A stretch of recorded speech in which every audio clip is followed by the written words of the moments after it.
Welcome, my dear friend. Let everything slow.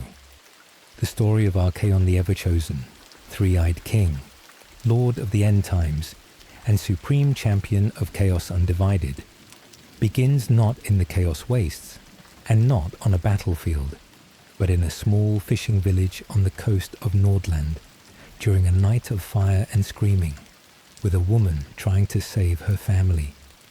Her name was Victoria.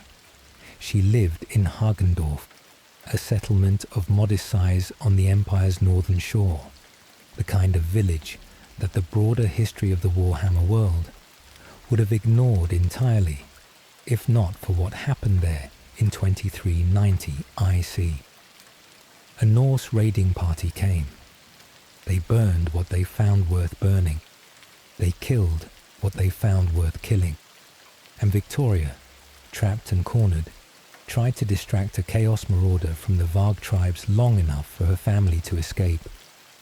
The child born 9 months later was the consequence. Victoria died in childbirth. Her husband, Roald, could not look at the infant, whose very existence was the record of what had been done to her. The midwife who attended the birth found herself in possession of a child no one wanted. She took him on the road.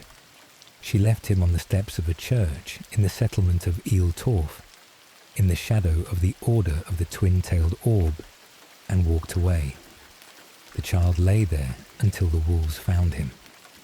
A local priest, Hieronymus Dagobert, arrived before the wolves finished their work.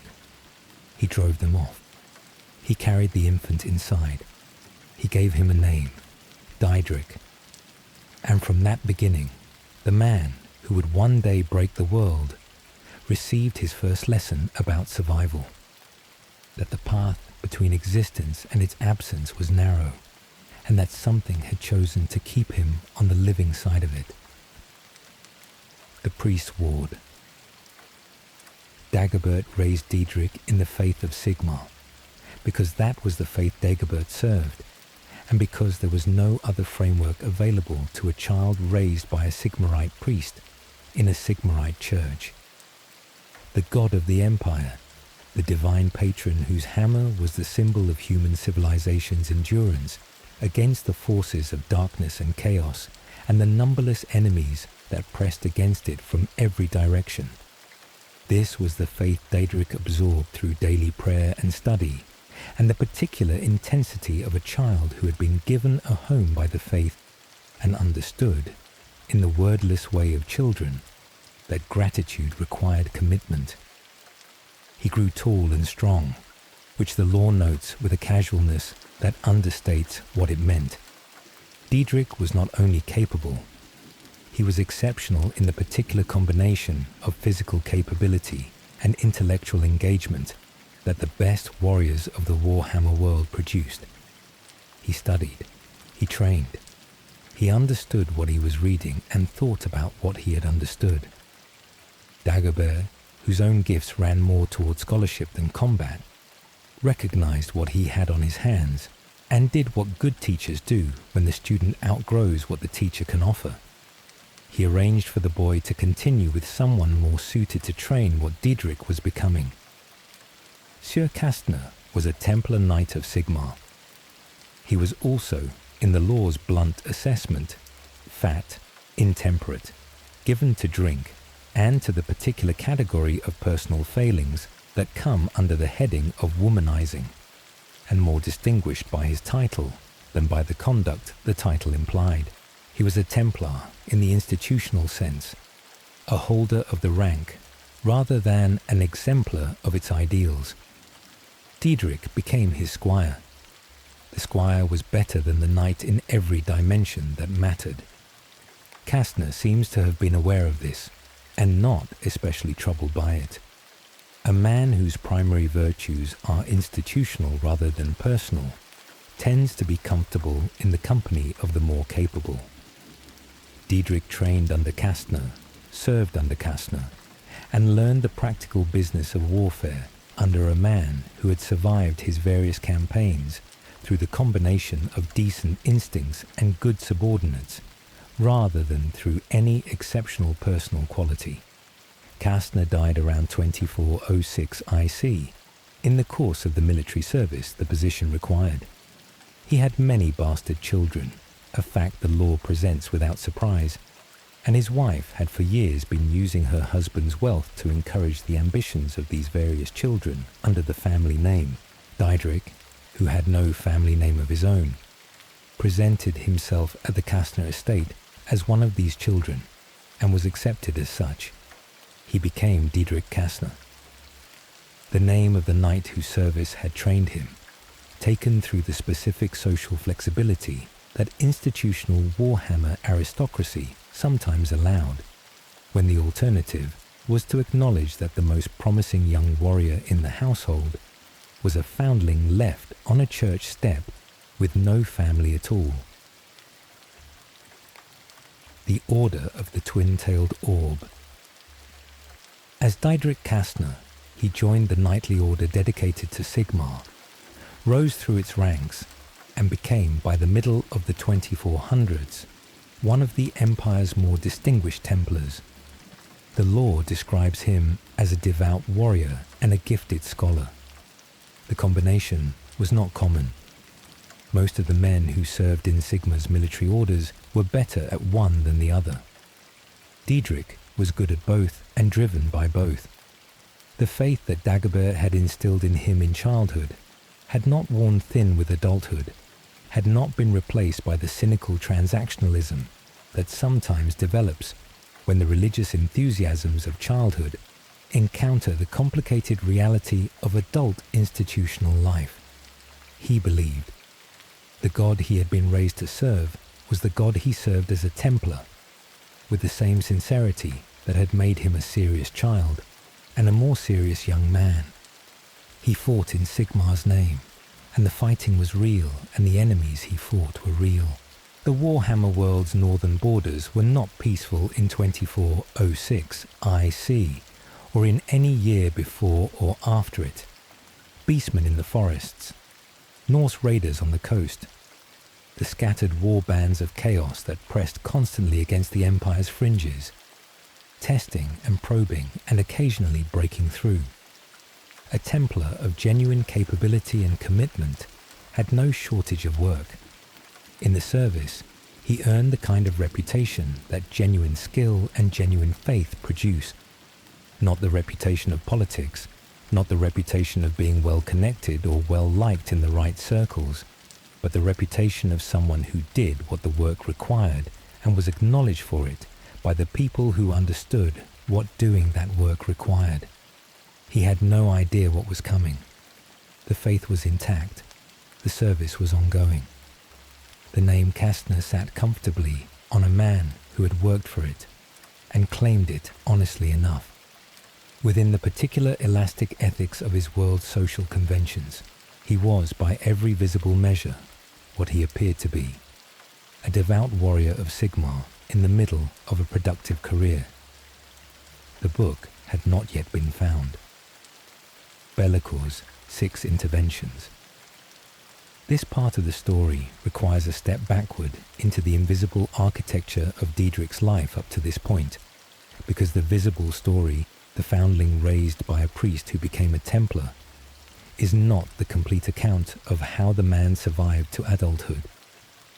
Be'lakor, the first demon prince, the being who existed before the other chaos powers had taken their current form, had been watching Diederick since before his birth.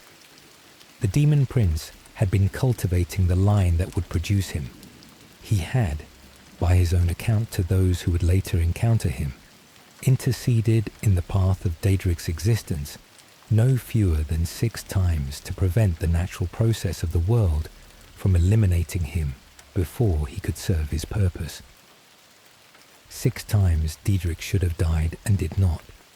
The first, Roald, Victoria's husband, had been travelling home from the sea. Be'lakor's interference had delayed him, ensuring that he arrived after rather than during the attack, too late to stop what was done to Victoria, but not too late to produce the child. The second, Victoria, before her death, had attempted to end the pregnancy. Be'lakor had intervened to prevent this. The third, Diederick, as an infant, had caught a fever under Dagobert's care, a high fever of the kind that killed infants in the Warhammer world regularly and without ceremony. He had not died. The fourth, a blow to the head while tending Kastner's horse, delivered by the horse's hoof with the force that panicked horses deliver blows, should have been fatal. It was not.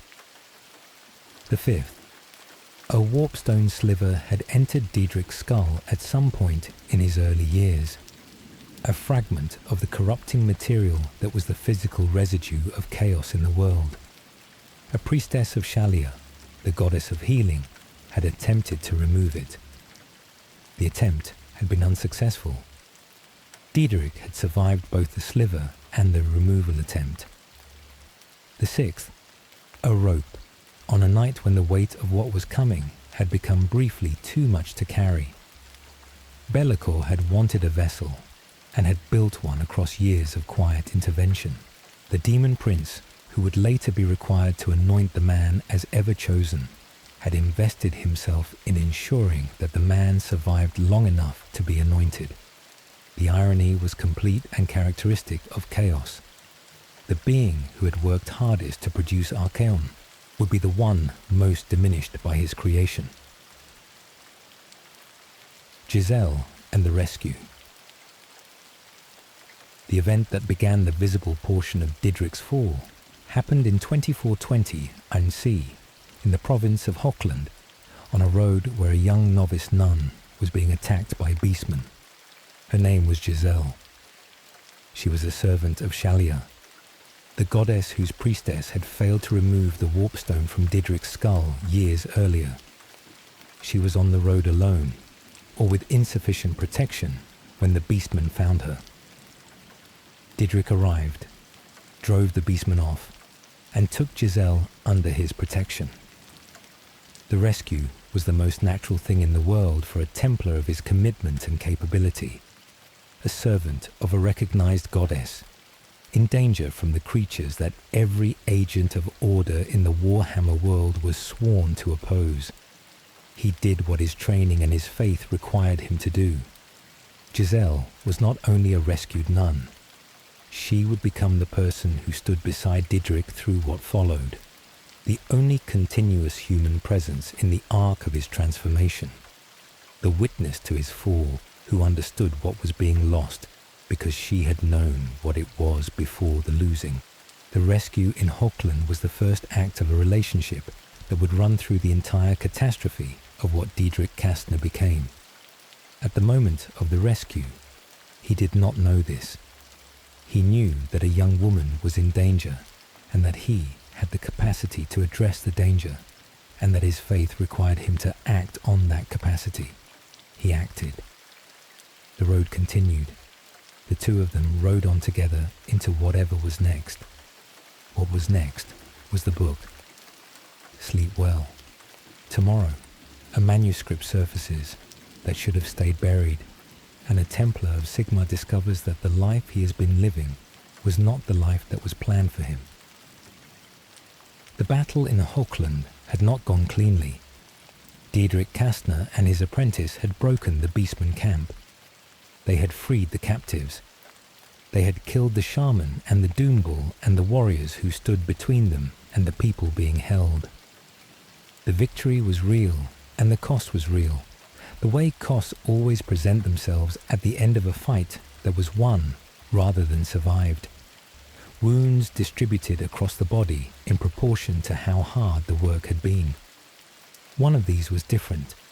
In the clash with the beastman's champion, a shard of warpstone had broken free of the creature's weapon and cut through the faceplate, striking Diederick's eye. The wound was not mortal. The warpstone was. The corruption that warpstone produces is slow in those with strong constitutions, and Diederick's constitution was among the strongest his tradition produced. But slow was not the same as absent. The thoughts began to twist at the edges, not into worship of chaos, not into anything he would have recognized as corruption if he had been looking for it.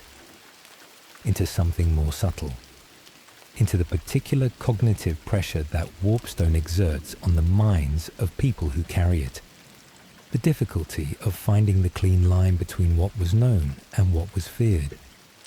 He collapsed after the battle. Giselle carried him to Dagobert's church.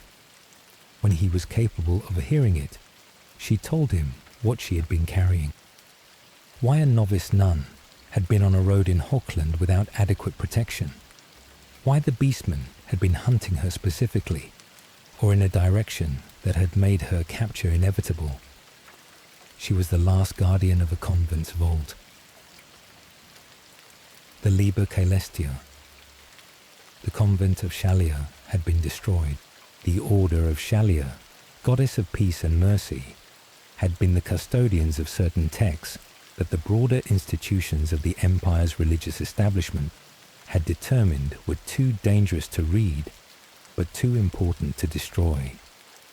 The vault held the kind of knowledge that exists in every religious tradition's darkest drawer, the records of what the tradition was built against, the documentation of what it had spent centuries opposing.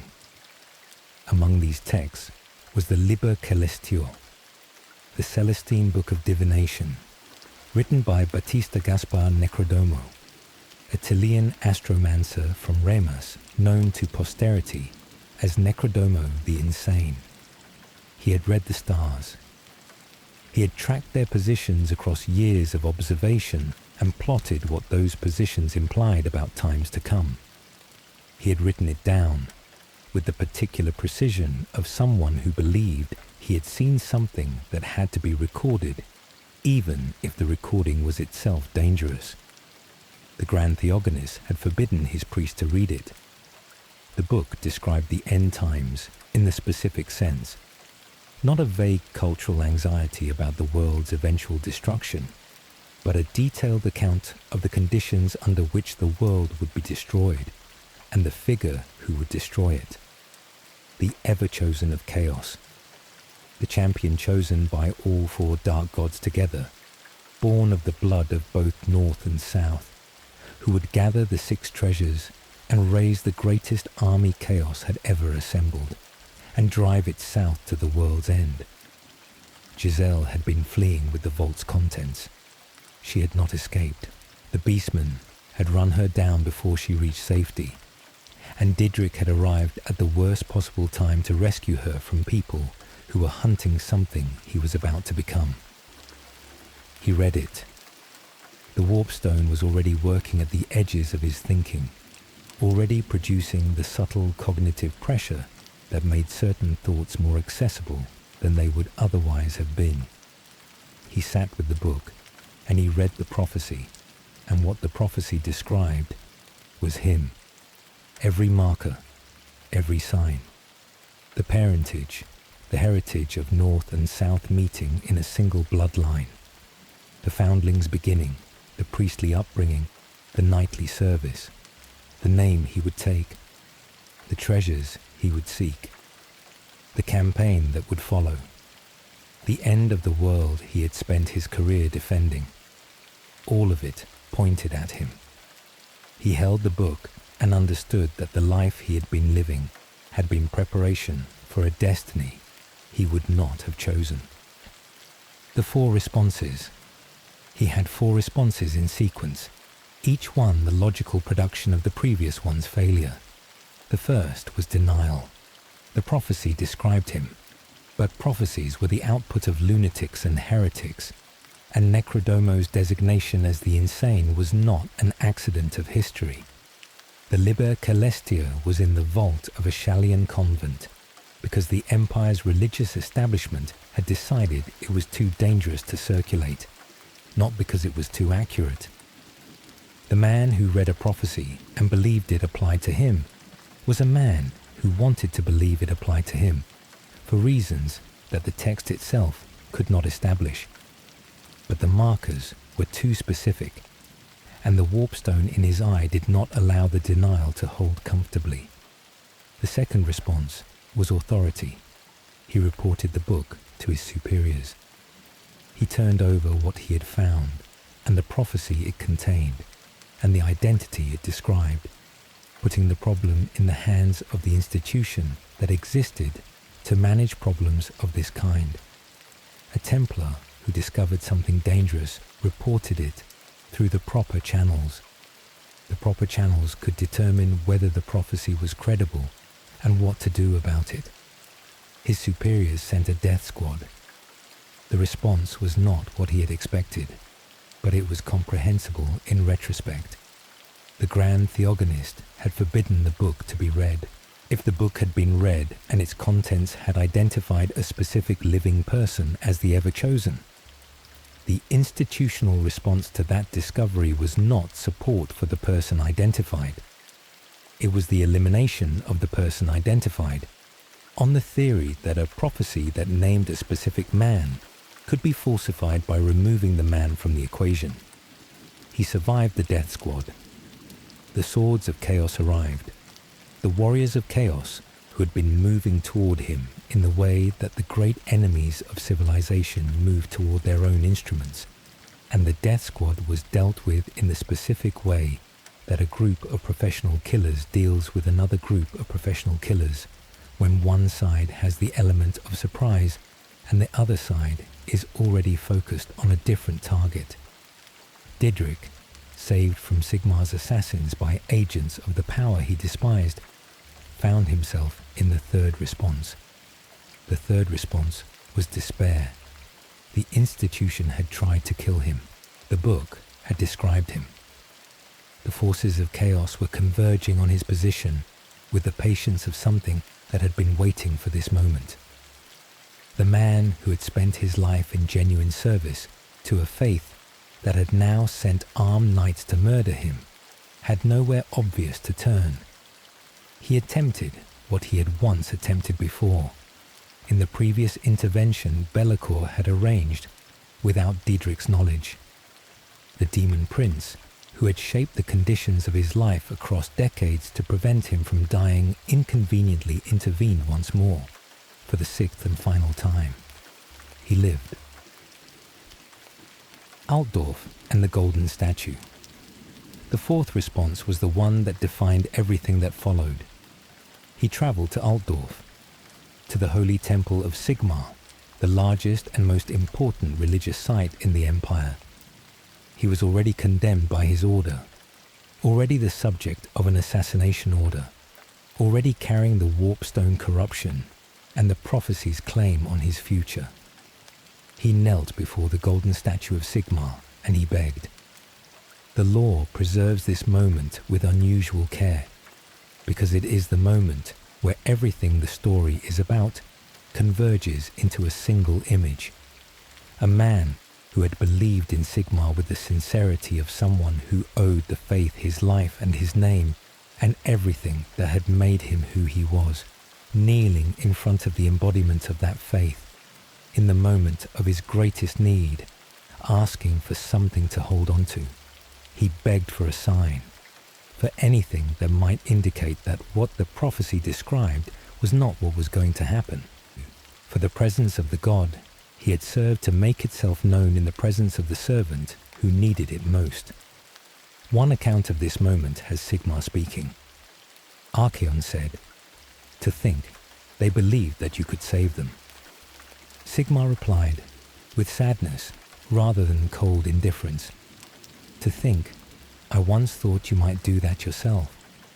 The god saw what was coming and grieved it, and could not stop it, or chose not to stop it, or had already accepted what the prophecy had described." The statue stood silent. The silence was the answer. Not the silence of absence, not the silence of a god who was not there. The silence of a god who was there and did not speak, and in the not speaking conveyed what speaking would have had to say. There was nothing to hold on to. The darkness was coming and the faith had no answer for it, and the man in whom the darkness was already working had arrived at the end of what the faith could offer him. He stood up. He renounced the gods of the south. He also renounced the gods of the north, the dark gods his biological father had served, the powers that the prophecy had assigned him to.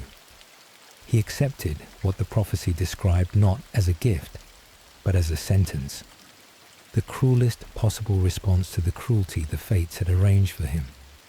He would become what they had built him to become, and he would do it in the spirit of someone who had been given no other option, and had decided to make the giving no option as expensive as possible for everyone involved.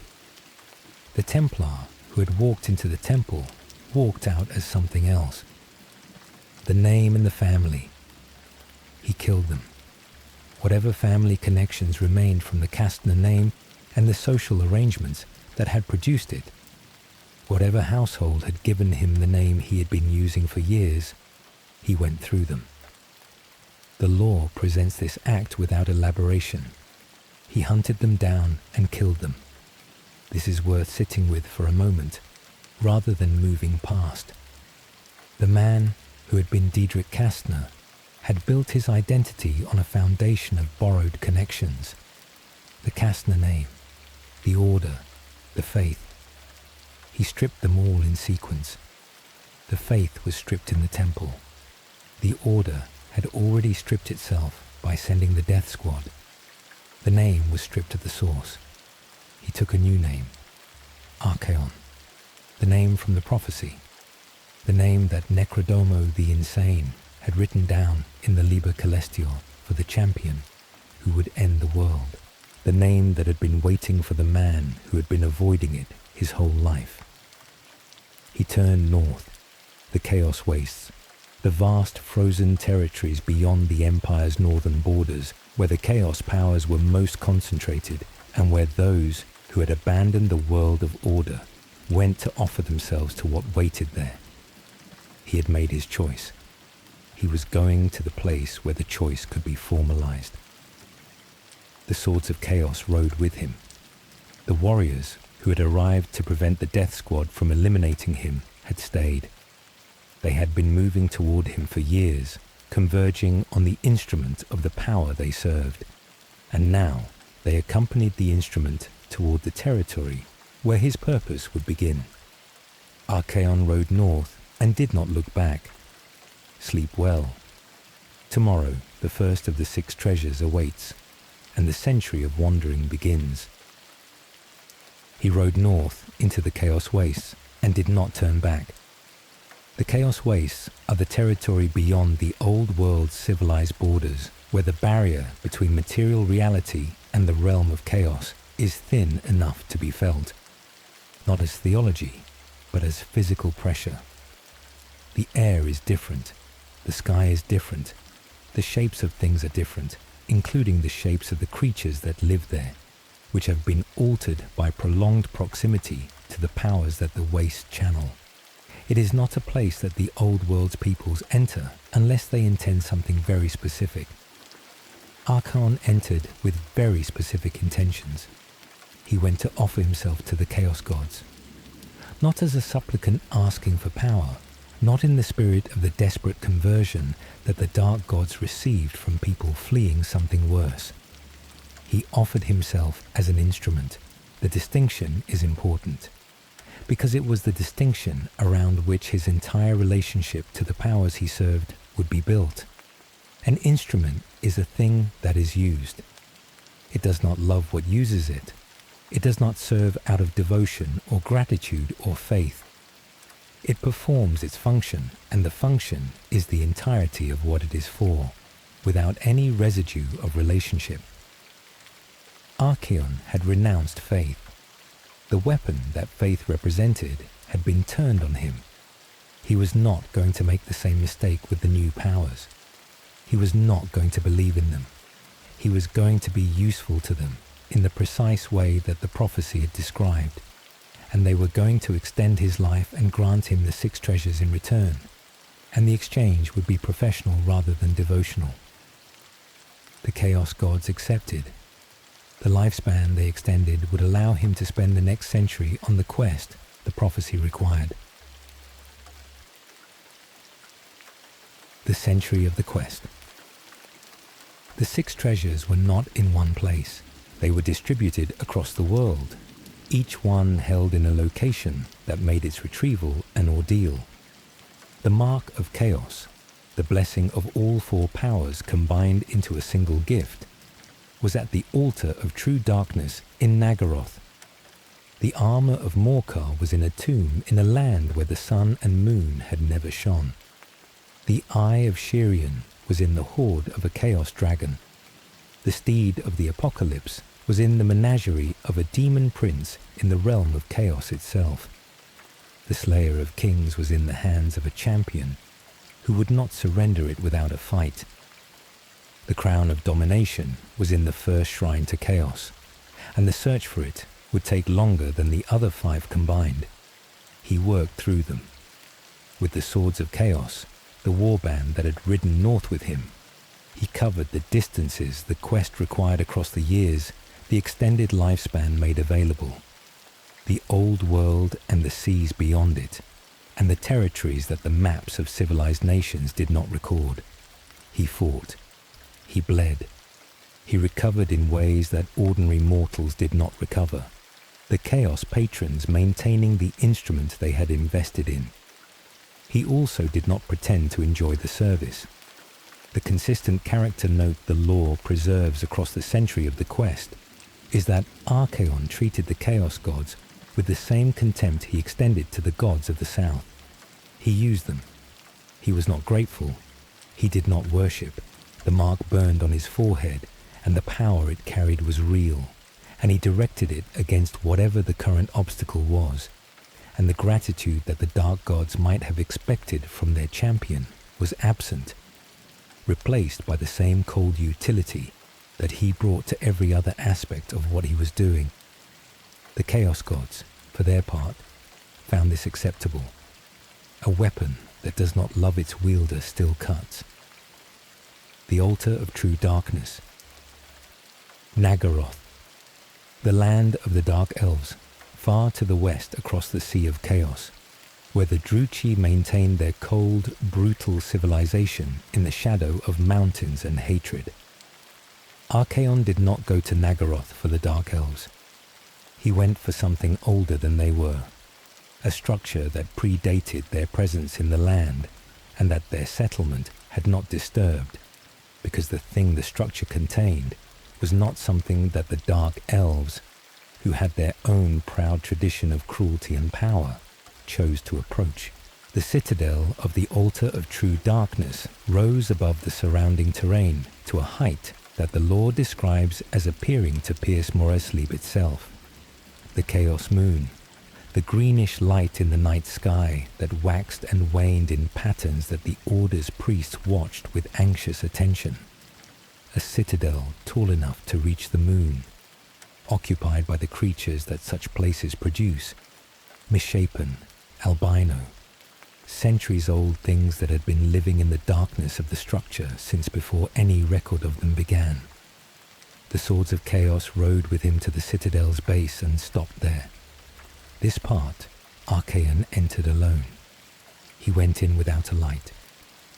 The darkness of the altar's interior was not ordinary darkness, not the absence of illumination that eyes adjust to over time.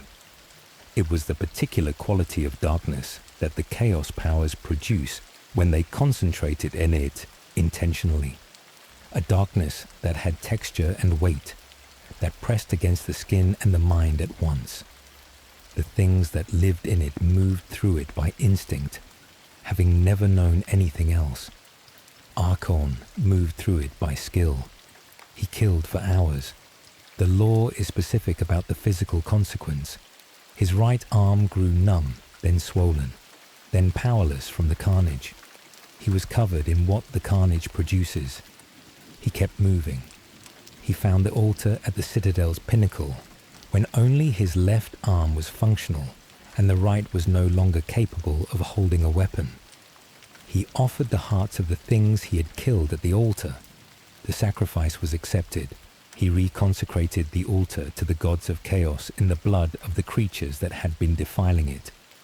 He walked out of the citadel with the mark of chaos burning on his forehead. The mark was not a tattoo or a brand. It was a permanent alteration, the gift of all four chaos gods manifested in the flesh of the man they had chosen. the blessing of Khorne, the blood god, whose gift was strength and fury and the power of the killing blow. The blessing of Nurgle, the plague father, whose gift was resilience and the particular endurance that comes from having been through everything disease and decay can produce. The blessing of Tzeentch, the changer of ways, whose gift was perception and the ability to see the trajectories of fate before they resolved. The blessing of Slaanesh, the prince of pleasure, whose gift was sensation and speed and the extreme refinement of the senses that accompanies the pursuit of perfection. All four, in the one mark, the Chaos Gods reserved this for the Everchosen alone. The Black Iron Ship. He left Naggaroth on a stolen ship. Not a ship taken from the Dark Elves, though the Dark Elves had ships worth stealing. This was a ship made of black iron, a construction that belonged to no ordinary maritime tradition, that moved through the sea of chaos in the particular way of things that the normal physics of water and wind do not adequately explain. A sea drake pulled it, one of the great serpentine creatures of the chaos seas, harnessed to the black iron hull and drawing it across the water at speeds that weather and tide do not account for. Archaon took command of a seafaring warband he encountered along the route. This is a pattern the quest produced repeatedly. Other warriors, other champions, other beings who were moving in the same general direction, and who recognized in Archaon something worth following. He had the mark now. It was visible. The burning on his forehead announced what he was to anyone in the Chaos Powers service who was paying attention, and in the territories he was moving through, everyone in the Chaos Powers service was paying attention. The warband sailed with him to the destination, sailed to a land that the charts of civilized nations did not record, in a sea that the charts of civilized nations did not accurately describe, toward a coast that the law defines through what it lacked rather than what it held. Neither sun nor moon had ever touched this land.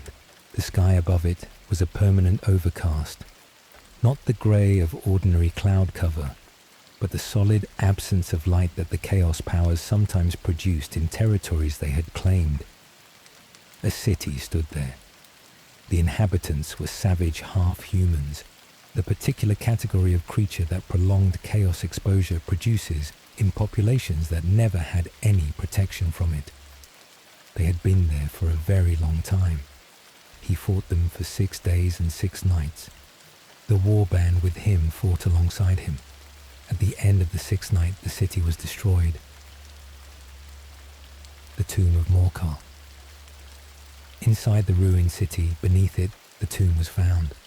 Morcar, the first Everchosen, the being who had, in the Warhammer world's deep history, united the Chaos tribes for the first time and led them south against the old world in the first great Chaos invasion, the campaign that became the defining catastrophe against which all subsequent Chaos invasions were measured, the greatest warrior the Chaos Powers had produced before Archaon, the only Everchosen to have been defeated.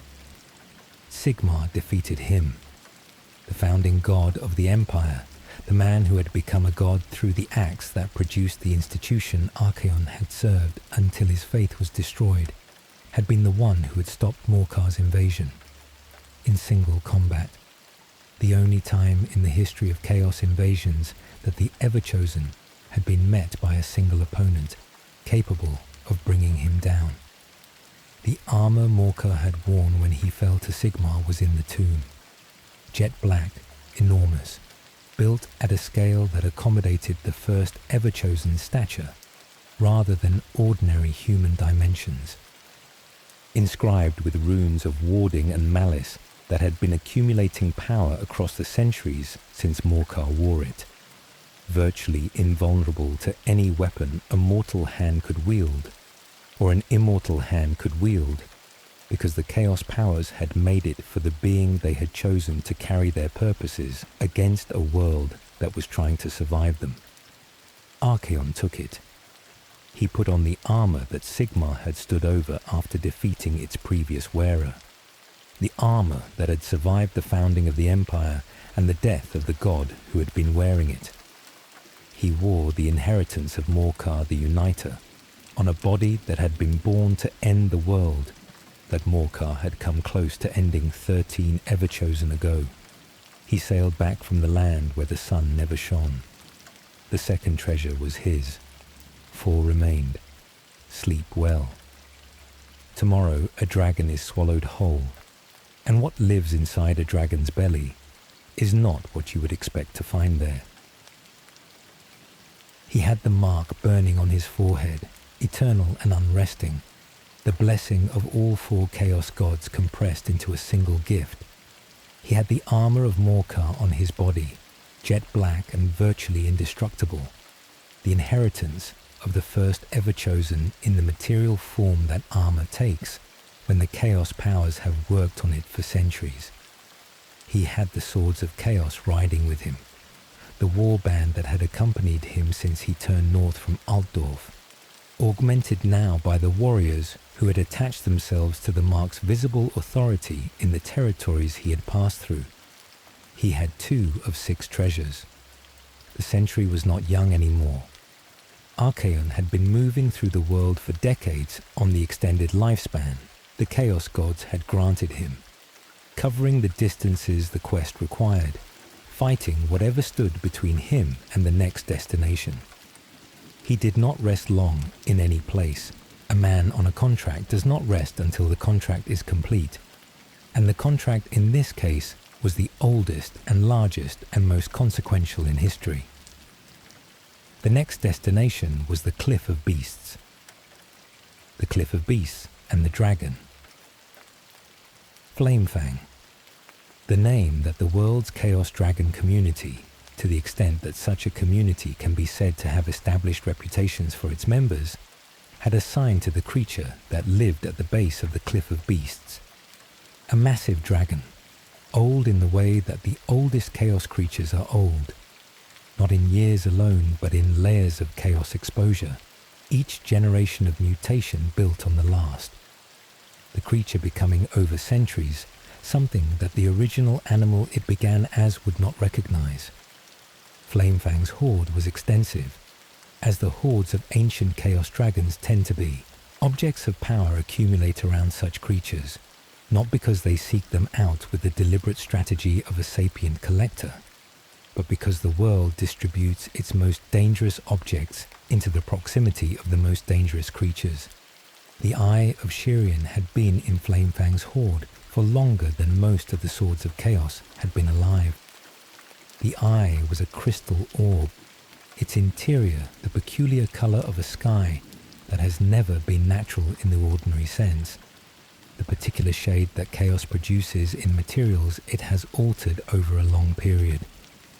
When mounted in the crown of domination, it would give the bearer the power of prophecy, the capacity to look at the shape of what was coming and understand it before it arrived. Flamefang, who had no use for prophecy in any strategic sense, had kept it because it was valuable and because it was his, and because the quality of a horde is measured by what it contains. Archaon came for it. He and the Swords of Chaos arrived at the Cliff of Beasts and found Flamefang where such creatures are always found, at rest in the vicinity of the accumulated objects of a life spent acquiring things by the most direct available method. Long did man and monster battle at the base of the cliff. The law is specific about the duration and the environment. This was not the rapid violence of the Nagaroth citadel, which had been about sustaining a tempo of killing until the altar was reached. This was a fight that had the quality of the weather. Continuous, large in scale, subject to the shifts in momentum that fights of this kind produce. Flamefang breathed fire. The armour of Morcar held against the fire, which was why Archaon had retrieved the armour before coming to this fight. Preparation of this kind was characteristic of a man who treated his quest as a professional project, rather than an act of heroic recklessness. He fought until Flamefang grew tired and made the mistake that tired creatures make. It swallowed him. The dragon's gullet closed around Archaon. The stomach followed. The interior of a Chaos dragon is not accommodating, either in its architecture or in the quality of the environment it maintains. The acids that a dragon's digestion requires, produced at the concentrations that a creature of Flamefang's size needed to process what it ate, were working immediately against whatever had been swallowed.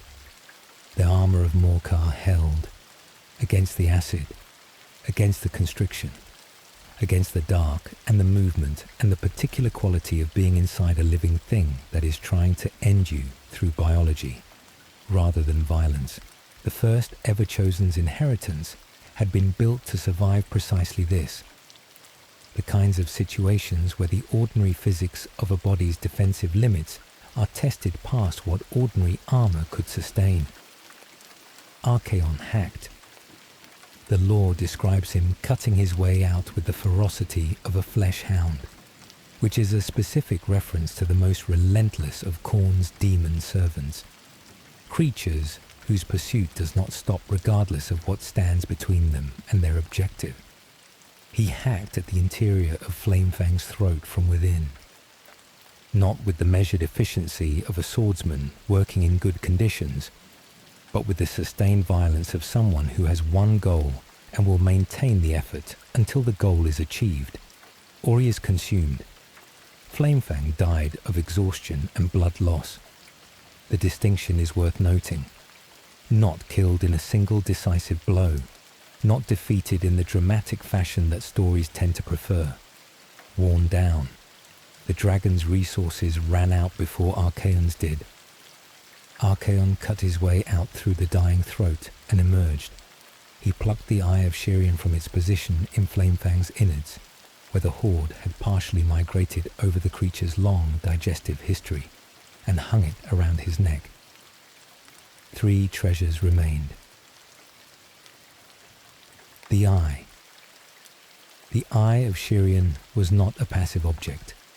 The lore describes it as a source of potent powers of prophecy and omniscience, and the word omniscience is doing significant work there, not the limited foresight of a seer who glimpses possible futures and interprets what is glimpsed.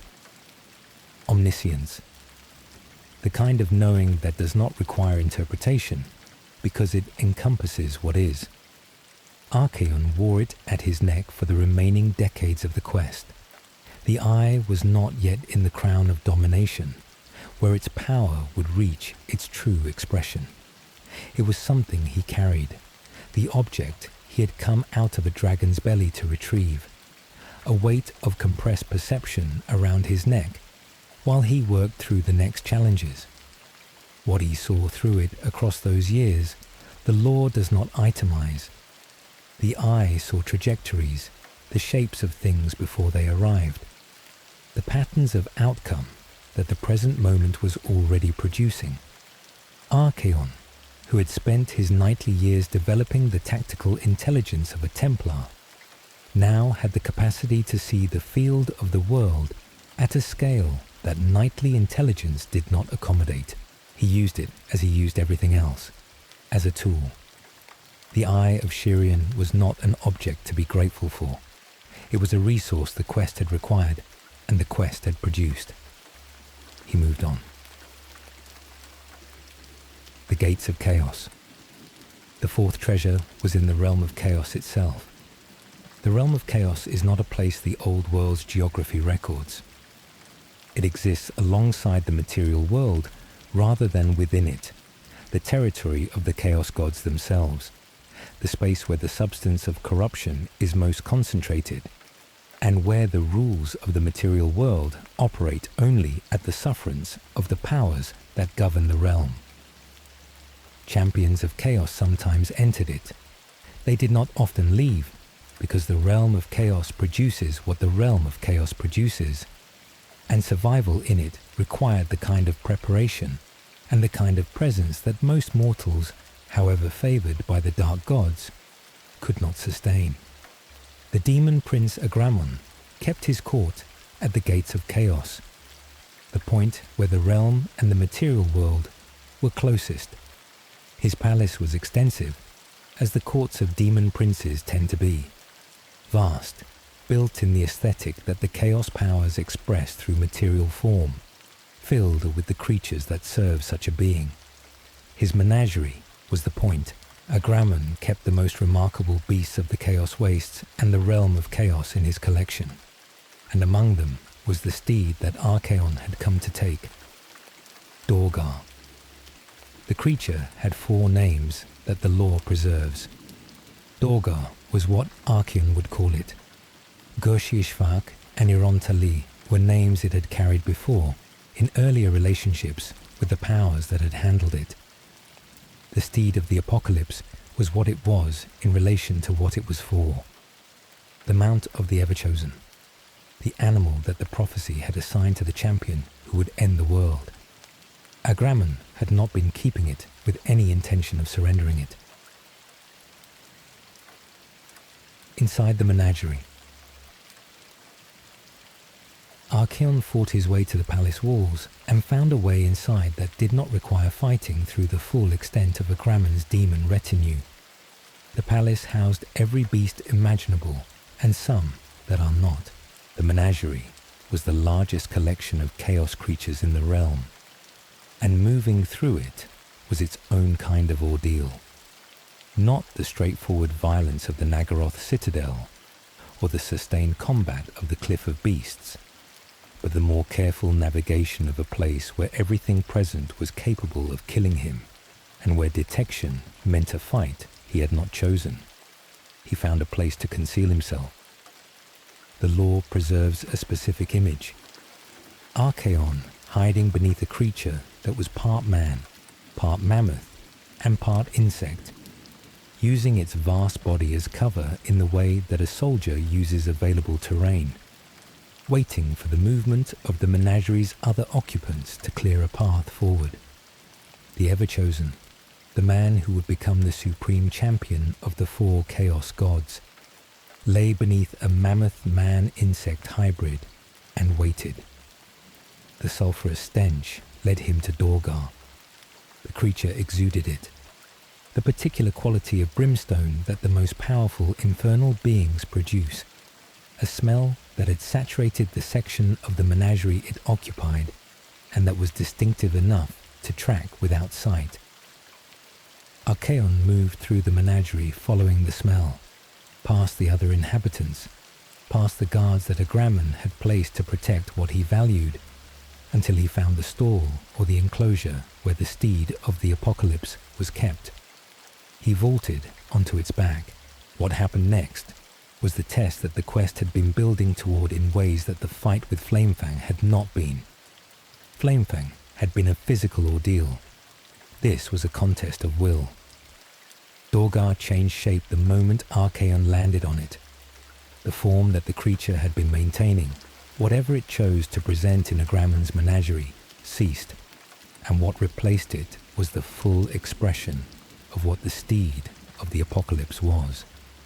Vast, terrifying, covered in flames, the body shifting through configurations that the taxonomy of natural animals does not accommodate. It was not trying to kill Archaon. It was expressing its nature at full intensity against the person who had presumed to ride it, in the way that the most powerful horses test a rider who does not yet have authority over them. Archaon held on.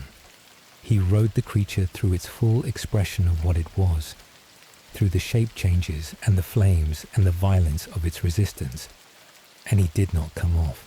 Not because he had the physical strength to hold anything that moved this way, but because the mark on his forehead and the armor and the eye and the accumulated weight of the quest and what the quest had made him were the answer to what the creature was asking. Could this rider carry what the steed of the apocalypse required? The flames went out. The shape settled. Dorgar became, to external observation, an ordinary black horse. He rode it out of the palace, through the realm of chaos. back through the gates of chaos into the material world. Behind him, Agramon's legions came. They had discovered the theft, and the demon prince wanted his most prized possession back. The pursuit followed Archaon across the Chaos Wastes for a period the lore does not specify precisely, and the battles of that pursuit were fought by the swords of chaos and the growing body of warriors that had attached themselves to Archaon's march. He kept the horse. 4 treasures were his. 2 remained. The Chimera Plateau.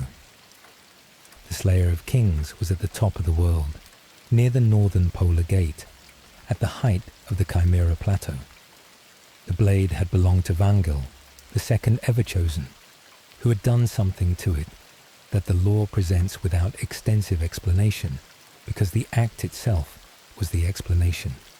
He had bound a greater demon inside the sword. Uzul, the greater demon's name, is the name of what it had become, rather than what it had been before the binding.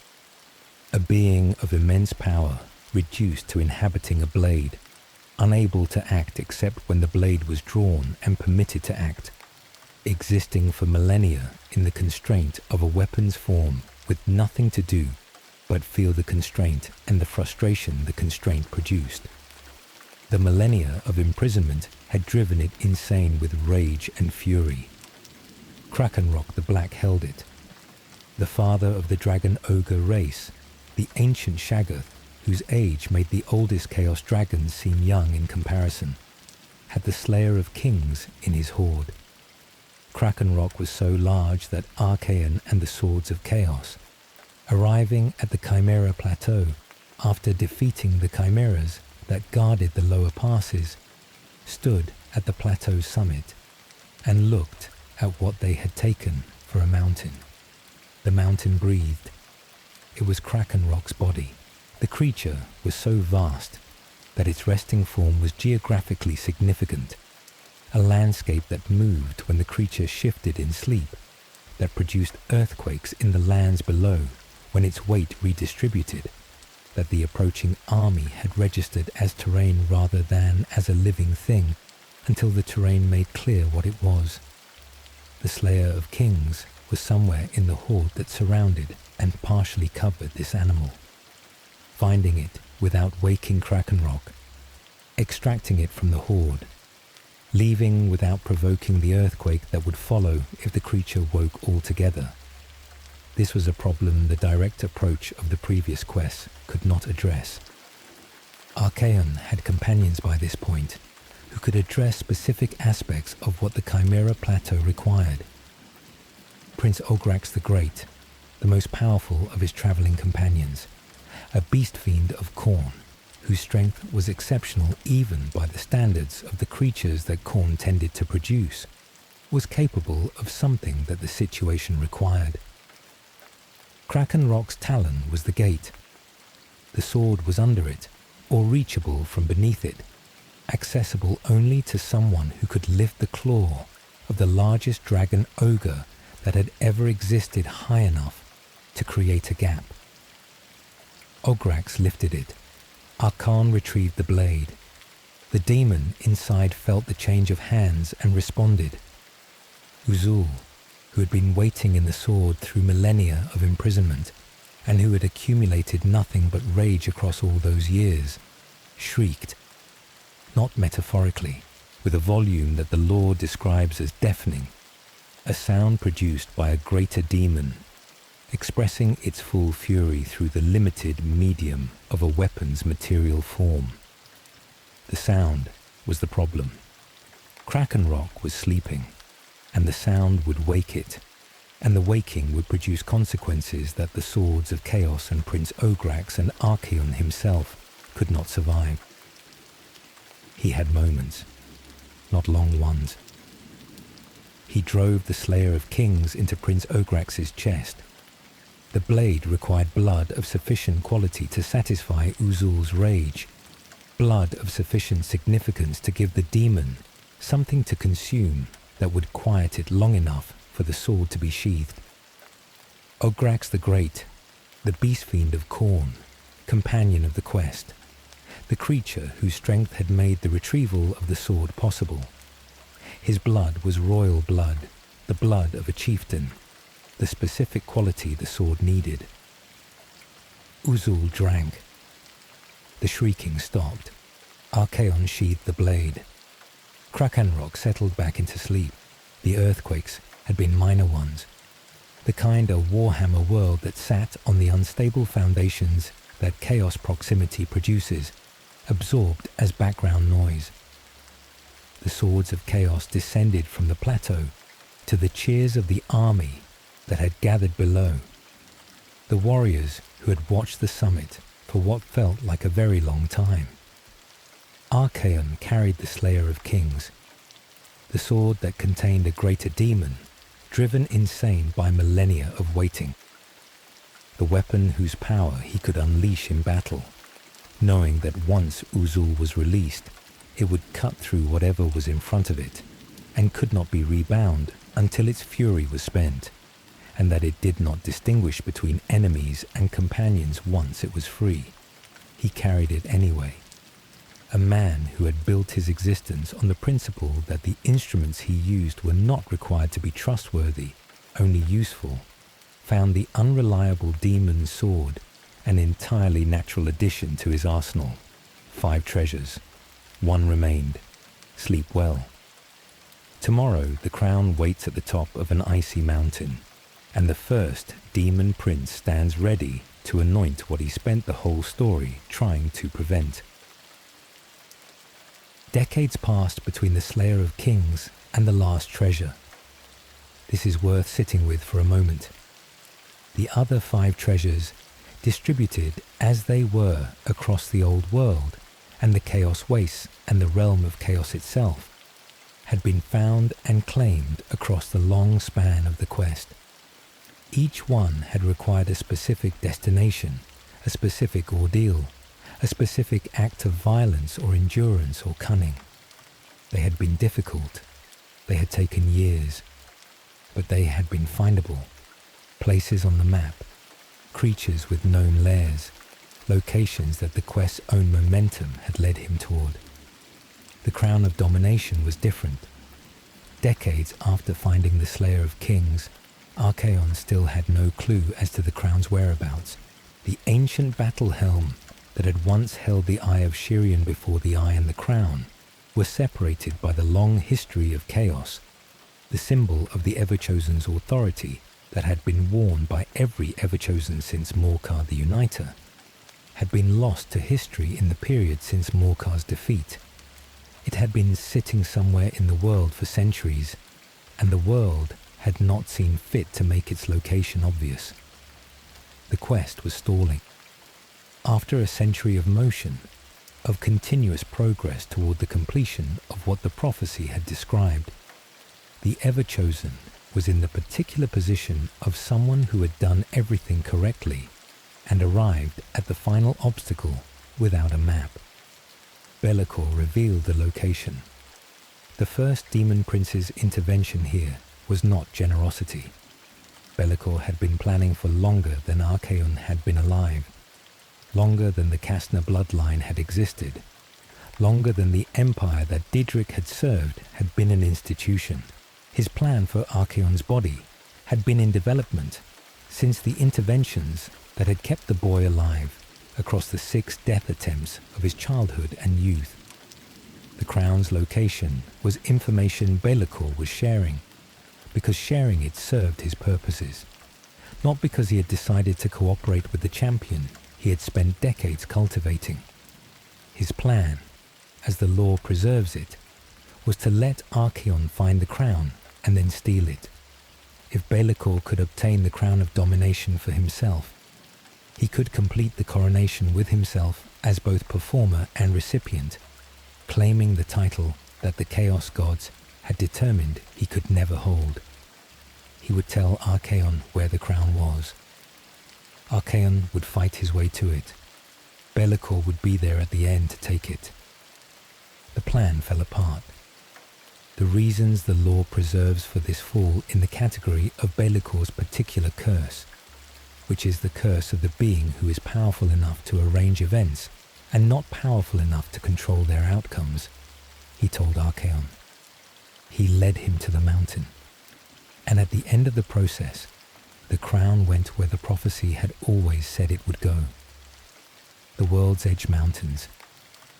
The first shrine to Chaos was high on an icy peak in the World's Edge Mountains, the range that ran along the old world's eastern border, marking the edge of what the civilized races considered their territory, and the beginning of the territories beyond that classification. The mountains themselves were ancient and cold, and the upper peaks were not places that anything lived in by choice. The shrine was old in the way that the oldest chaos structures are old, not built to any human or elven architectural tradition, not the product of the kinds of civilization that measure their age in centuries. It had been there since before the current age of the world's theological organization, since before the four gods of chaos had taken their current form. The first shrine predated the current theological order, the way certain mountain ranges predate the people who later named them. Be'lakor knew the path. Tzeentch, the changer of ways, whose relationship to the demon prince was one of the long-running cruelties that defined Be'lakor's existence, had given him access to the secret paths to the crown. The gift was a component of the curse. Be'lakor knew where the crown was and could reach it, and could never wear it, and was required by the Chaos Gods to serve as the instrument through which anyone who could wear it received it. The knowledge that should have given him power was the mechanism of his servitude. He led Archaon up the mountain. Dorgar carried the Everchosen across the most difficult terrain, the steed's demonic nature making the ice and the altitude and the geography of the upper mountain manageable in ways that would have been impossible for an ordinary horse. A day and a half of climbing, steep and cold, the summit visible and receding in the way that mountain summits do when approached from below. They reached the entrance after a day and a half. 2 gates, massive, double, the scale of something built for beings larger than the people who were now approaching it. The gate design did not invite entry. It was not a welcoming architectural gesture. It was the gate of a place that wanted to know if the person arriving was worth what was inside before it showed them what was inside. Archaon entered. The labyrinth. The space beyond the double gates was a labyrinth. Not a labyrinth in the puzzle-solving sense. Not the kind that has a solution waiting at its center that can be arrived at through systematic navigation. A labyrinth in the older sense. A space that was inhabited, filled with the things that such a space accumulates when it has been the property of chaos for long enough. Dire beasts, vengeful demons, the category of creature that the chaos powers produce when they want a space defended by something that does not take shifts and does not sleep. He also had to pass through the tests of the 4 chaos gods. The law describes this as a requirement for the Everchosen's elevation. Each of the 4 powers had the opportunity to test the candidate for the title before the title was confirmed. The tests took the forms that the individual powers preferred. Khorne's test would have had the quality of combat. Tzeentch's test would have had the quality of misdirection and the navigation of competing possibilities. Nurgle's test would have had the quality of endurance through things the body resists. Slanesh's test would have had the quality of the seduction of the senses and the particular temptation that Slanesh's domain produces for a man who had spent a century walking through all of it. He passed them. The law does not detail each test individually, which is characteristic of the Warhammer law's relationship to the divine mysteries. The tests are real, the passage is real. The details are withheld in the way that initiatory experiences across many traditions are withheld, what the test did to him, what they required, how close they came to ending the quest at this final threshold. These belonged to Archaon and to the 4 powers who administered them. He emerged from the labyrinth onto a narrow causeway. The Bloodthirster.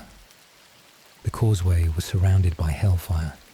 Not fire in the material sense, not heat and combustion, but the chaos fire that the powers produce when they want a space to be the particular variety of dangerous that material fire is not.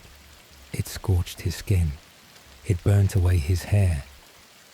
The armor held against what the armor was designed to hold against, but the armor covered the body, not the head, not the face, not what was exposed by the nature of the Everchosen's presentation to the powers at their most concentrated. From the flames, a Bloodthirster appeared, the greater demon of Khorne, the most powerful category of demon that the blood god produced, the entities that existed at the level above the champions and below the god himself, weapons of divine violence expressed in material form. A Bloodthirster carried an axe and a whip, the instruments of Khorne's particular character, the axe for the killing and the whip for the driving of those who were not yet at killing distance. It fought with the frenzied capability that Khorne's power gives to his greatest servants.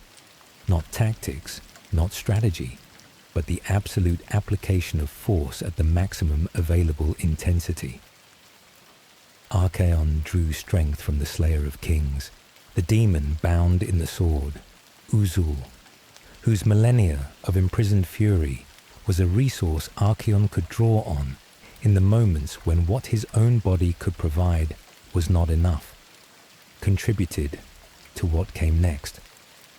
The Bloodthirster was strong in the way that greater demons are strong, which is the kind of strength that the word strong was developed to describe at its furthest extent.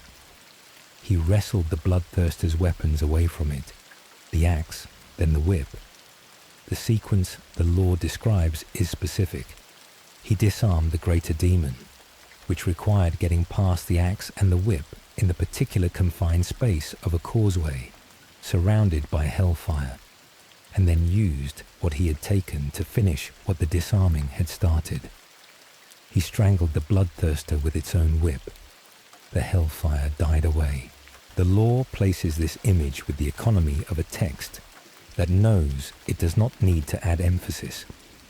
A man standing on a causeway in a mountain shrine, in the world's edge mountains, gravely injured, over the body of a greater demon of Khorne that he had just strangled with its own equipment, at the end of a century-long quest, at the end of a labyrinth, at the end of 4 divine tests, at the end of the path that had begun in a fishing village in Nordland, when a woman tried to save her family from a Norse raid.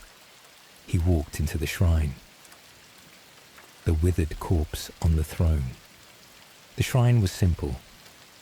After the labyrinth and the causeway and the hellfire and the Bloodthirster, after the double gates and the day and a half of mountain climbing, after the years and the decades and the century, a simple room, a throne at the back, a withered corpse sitting on the throne, ancient and dry, the body of whoever had been there longest, waiting in the way of things that have been reduced to their most persistent elements.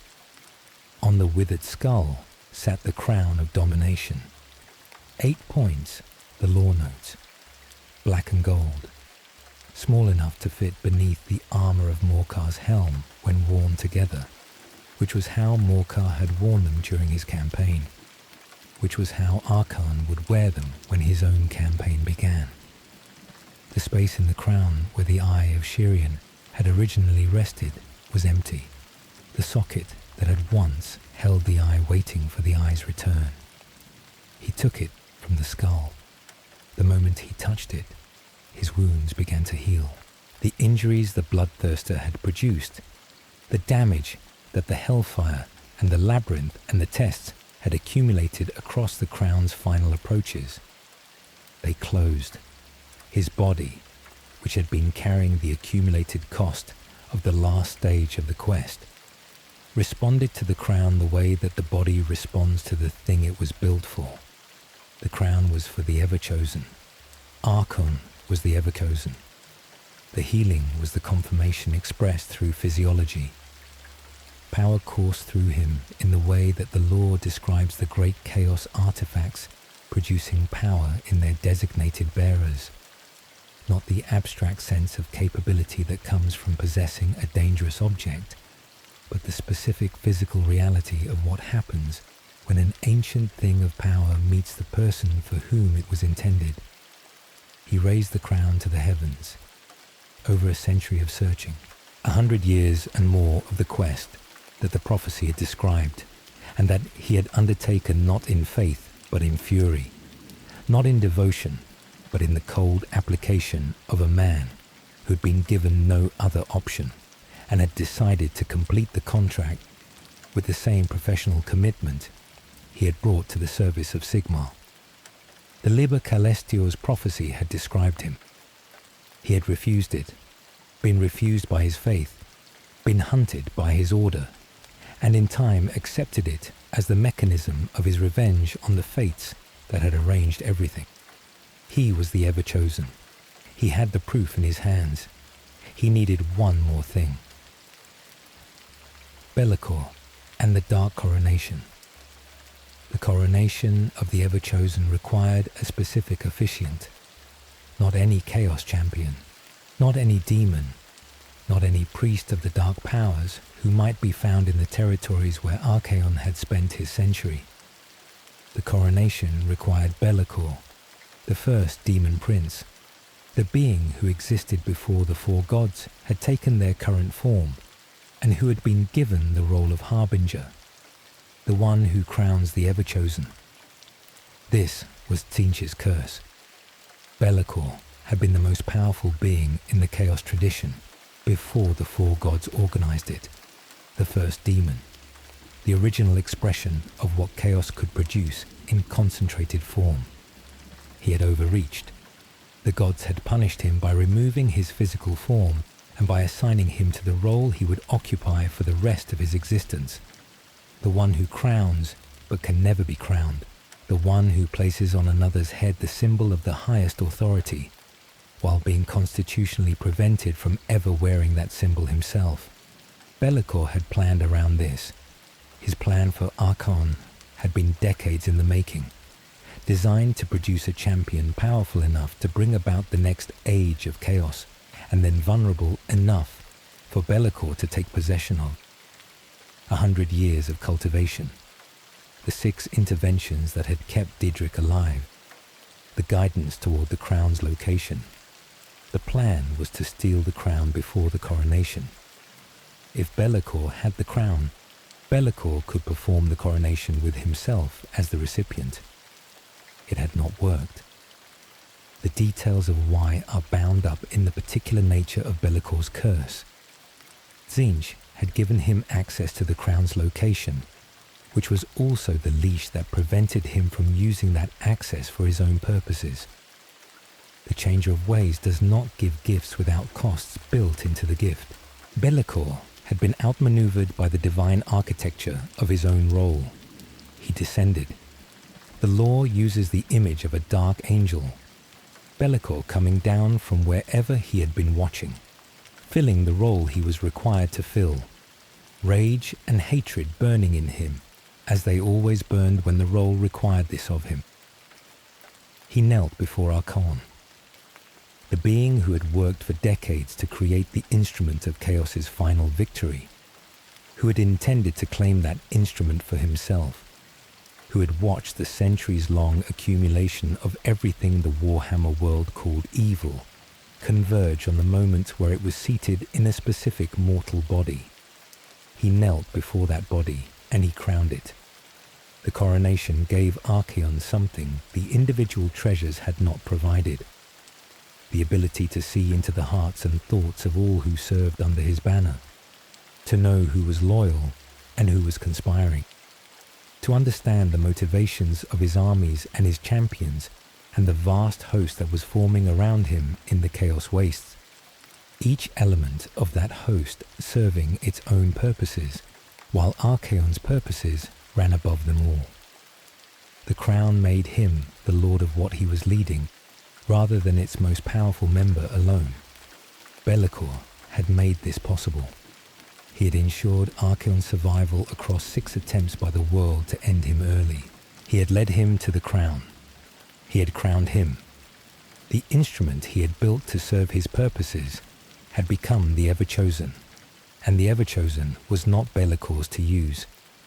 He was furious in the particular way of beings who are very old and very powerful, and have been thwarted by the mechanisms of the very power they have spent their existence serving.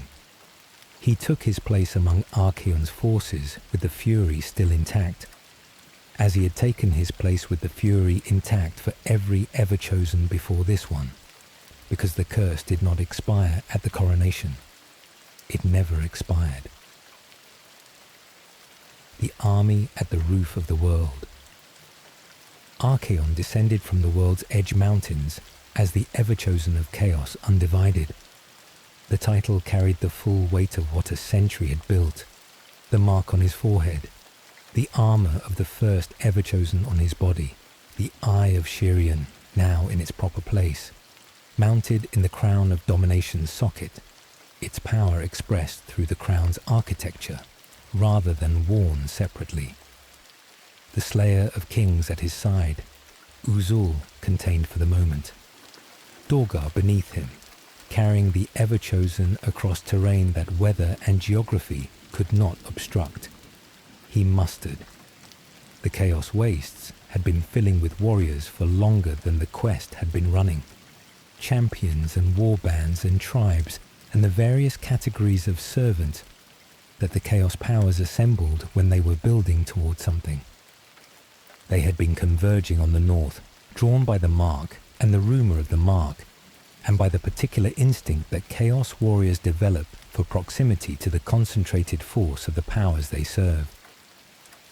The army that gathered around Archaon at the end of the century was the largest assembly of Chaos forces the old world had seen since the days of Asavar-Kul, and Asavar-Kul's army had been the largest before that.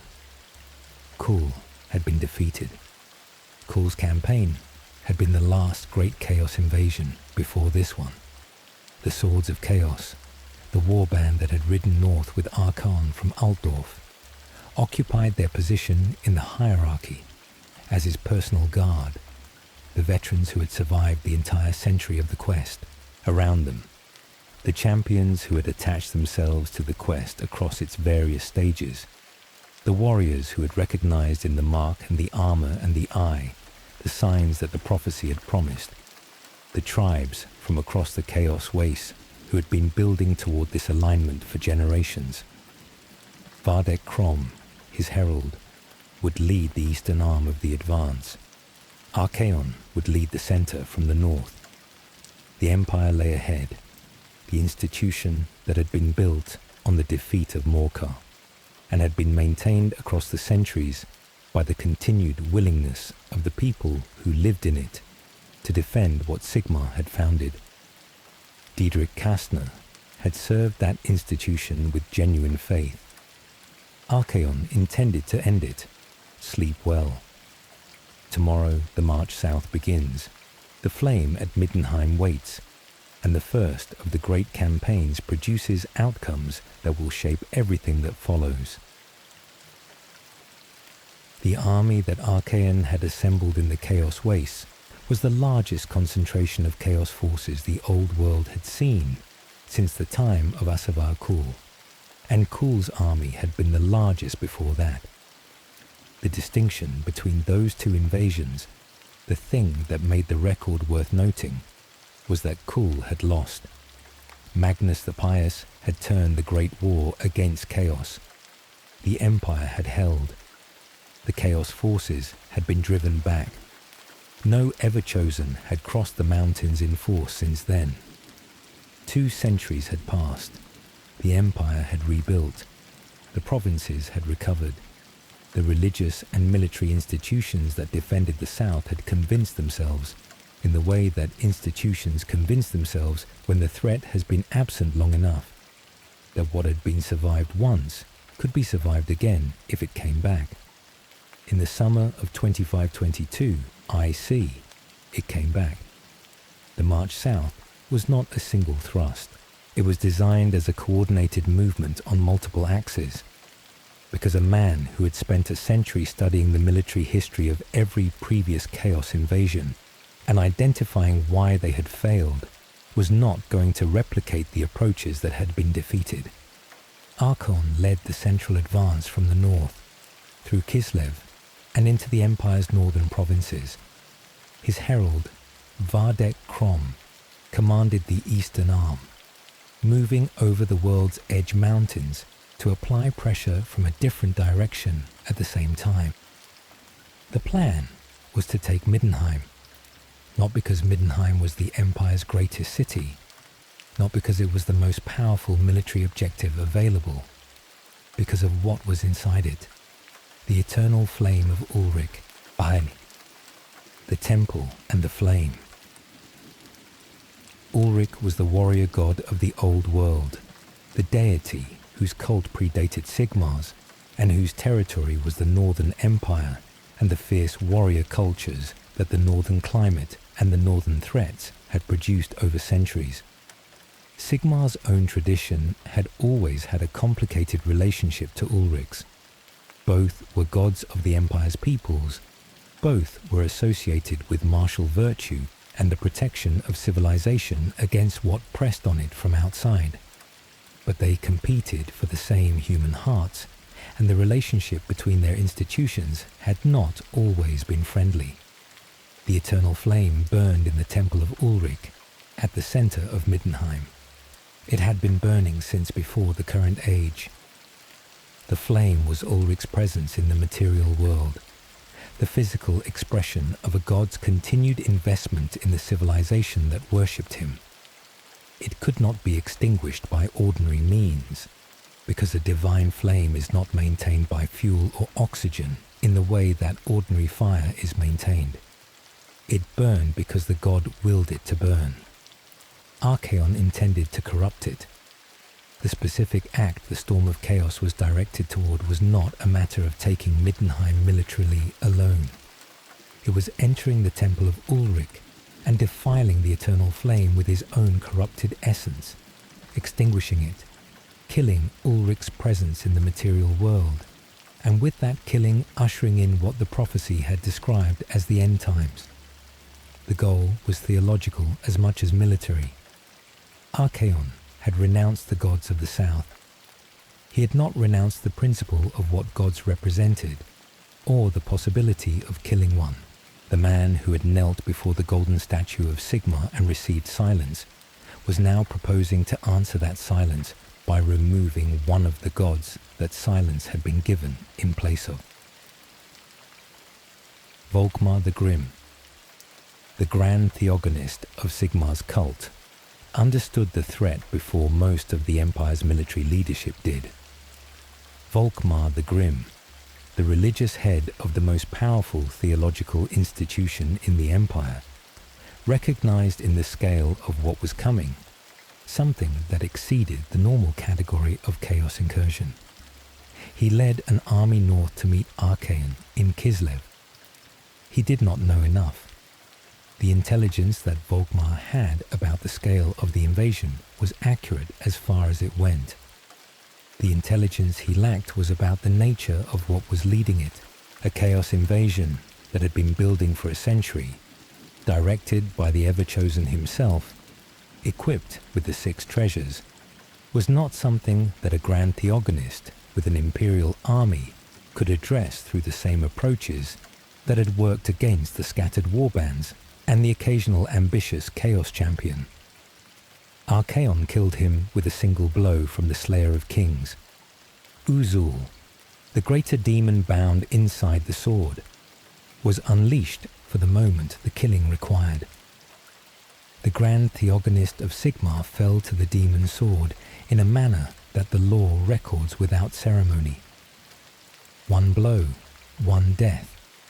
the head of the Empire's primary religious institution, gone before the main campaign had reached the Empire's proper borders, Be'lakor took the body.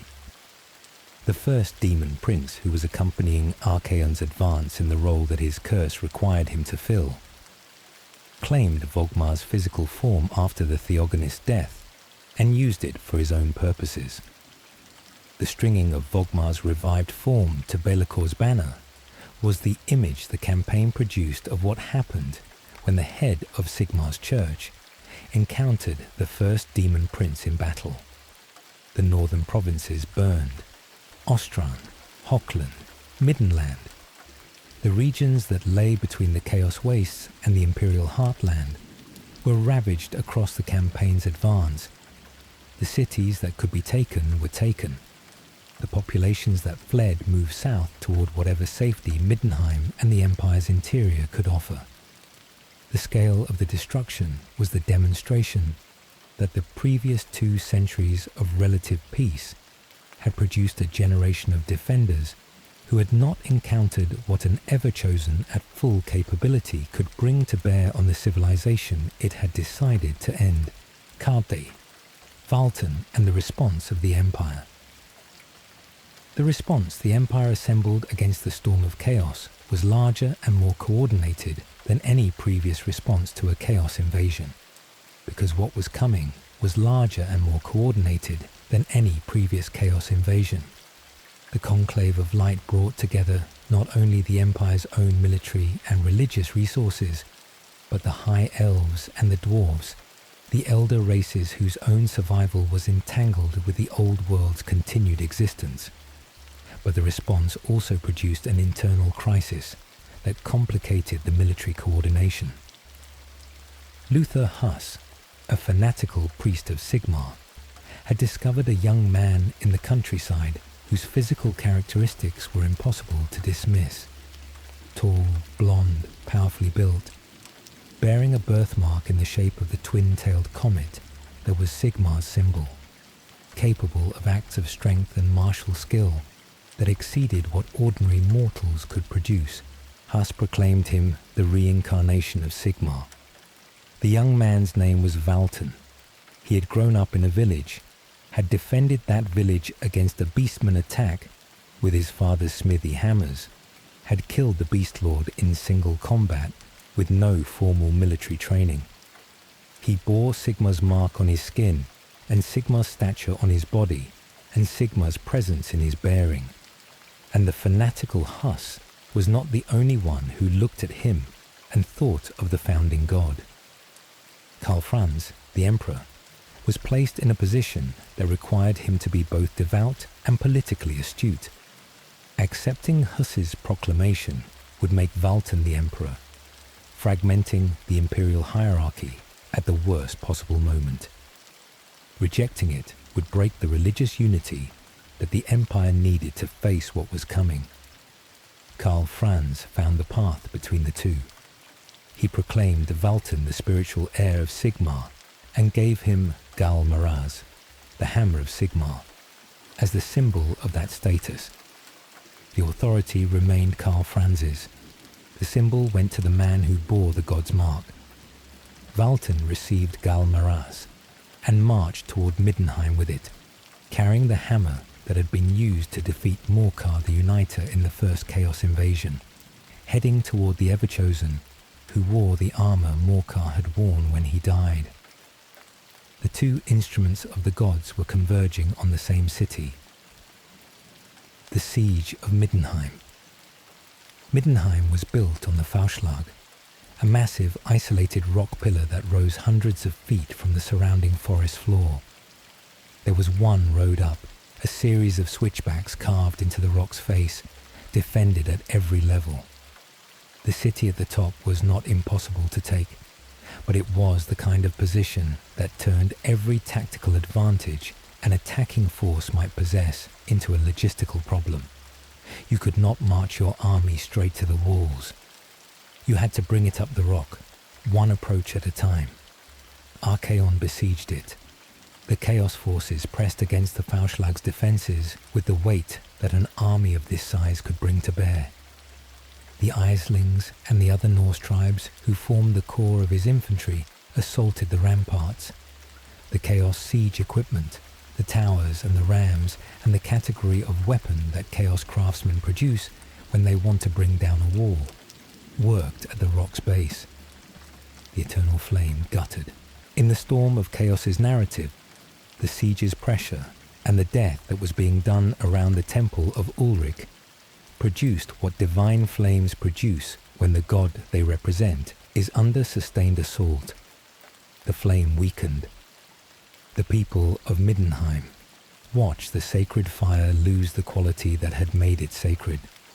When the flame at last went out, the lore records the sound of the city's response, a desolate cry of sorrow and horror. Ulrich's presence in the material world was extinguished. Valten was still on the walls. The temple and the hammer. Archaon reached the temple of Ulrich. The meeting between the Everchosen and Sigmar's designated champion was the moment the storm of chaos had been building toward from both directions. On one side, a man who had been born for this confrontation, who had spent a century gathering the instruments that made him capable of it, who had killed the Grand Theogonist on the way here and devastated 3 provinces of the Empire's heartland. On the other, a man who had been born for this confrontation, who bore the god's mark on his skin and the god's hammer in his hands, who had never lost a fight, and who carried the weight of the Empire's hope that its founding god had returned. Archaon mocked him. The three-eyed king, who had spent his entire adult life rejecting the gods, told the champion of Sigmar that he was unworthy of the hammer he was holding. It was the contempt of someone who had seen the face of faith's promise and found it silent when it mattered most. Directed at the embodiment of that promise made fresh, you carry the hammer of the god who would not answer. You carry the symbol of the institution that sent a death squad for me when I reported what I had found. Uzul and Galmaraz clashed in the Ulrichsmund. Valten was a peerless warrior. The law is precise about this, and precise about what it meant. He was peerless among his own kind, meaning among those born to mortality and fighting at the level that exceptional mortals reach. The combat was real. The hammer was real. The blows Valten landed on the Everchosen were real. Archaon struck a blow that should have been mortal. Valten staggered, still standing, but only barely. The wound was the kind that ends most fights because it ends the person receiving it. Valten received it and did not fall, which says something about the nature of divine appointment in the Warhammer world. He also could not continue, which says something about the nature of mortal limits. Archaon moved to finish it. Luther Huss struck him in the head, the fanatical priest who had proclaimed Valten the reincarnation of Sigmar, threw himself into the gap between the finishing blow and the man being finished. The blow landed. It was not enough to stop Archaon, but it was enough to draw his attention from Valten. He sent Huss flying with a casual backhand that communicated the gap between the Everchosen of Chaos Undivided and a Sigmarite priest. He turned back to Valten. Grimgor Ironhide arrived. The orc who changed history. Grimgor Ironhide was the most powerful orc warlord of the age. He had come to the Storm of Chaos because a war of this scale, drawing in every significant fighting force in the old world, was the kind of war that Grimgor could not be kept away from. The Greenskins were fighting everyone. They were fighting the Chaos forces. They were fighting the Empire's forces. They were fighting each other in the background, because Greenskins always fight each other in the background. He was not fighting for Sigmar. He was not fighting against Archaon in any principled sense.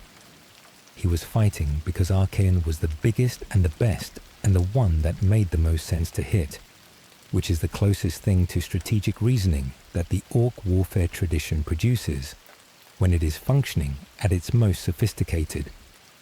He blindsided Archaon, the Everchosen, who had the eye of Shirian's prophetic vision and the crown of Domination's awareness of his army's thoughts and the accumulated cunning of a century's fighting. He did not see Grimgor coming. The lore does not explain why. Whether the eye's vision did not extend to the category of mindless violence that an orc in battle represents, or whether the blow was fast enough to come inside the reaction time that the eye's vision allowed for. What the lore records is the outcome. Archaon retreated. The siege was lifted. The approaching armies of Bretonnia and Kislev and the Empire's own southern forces, which had been converging on Middenheim, arrived to find the Chaos forces in the process of withdrawing. The city had been assaulted. The eternal flame had been extinguished. The Grand Theogonist was dead. 3 northern provinces were devastated, but the Everchosen had not completed the corruption of the Temple of Ulrich in the specific way the goal had required, and he had retreated before the coalition that opposed him could finish the engagement.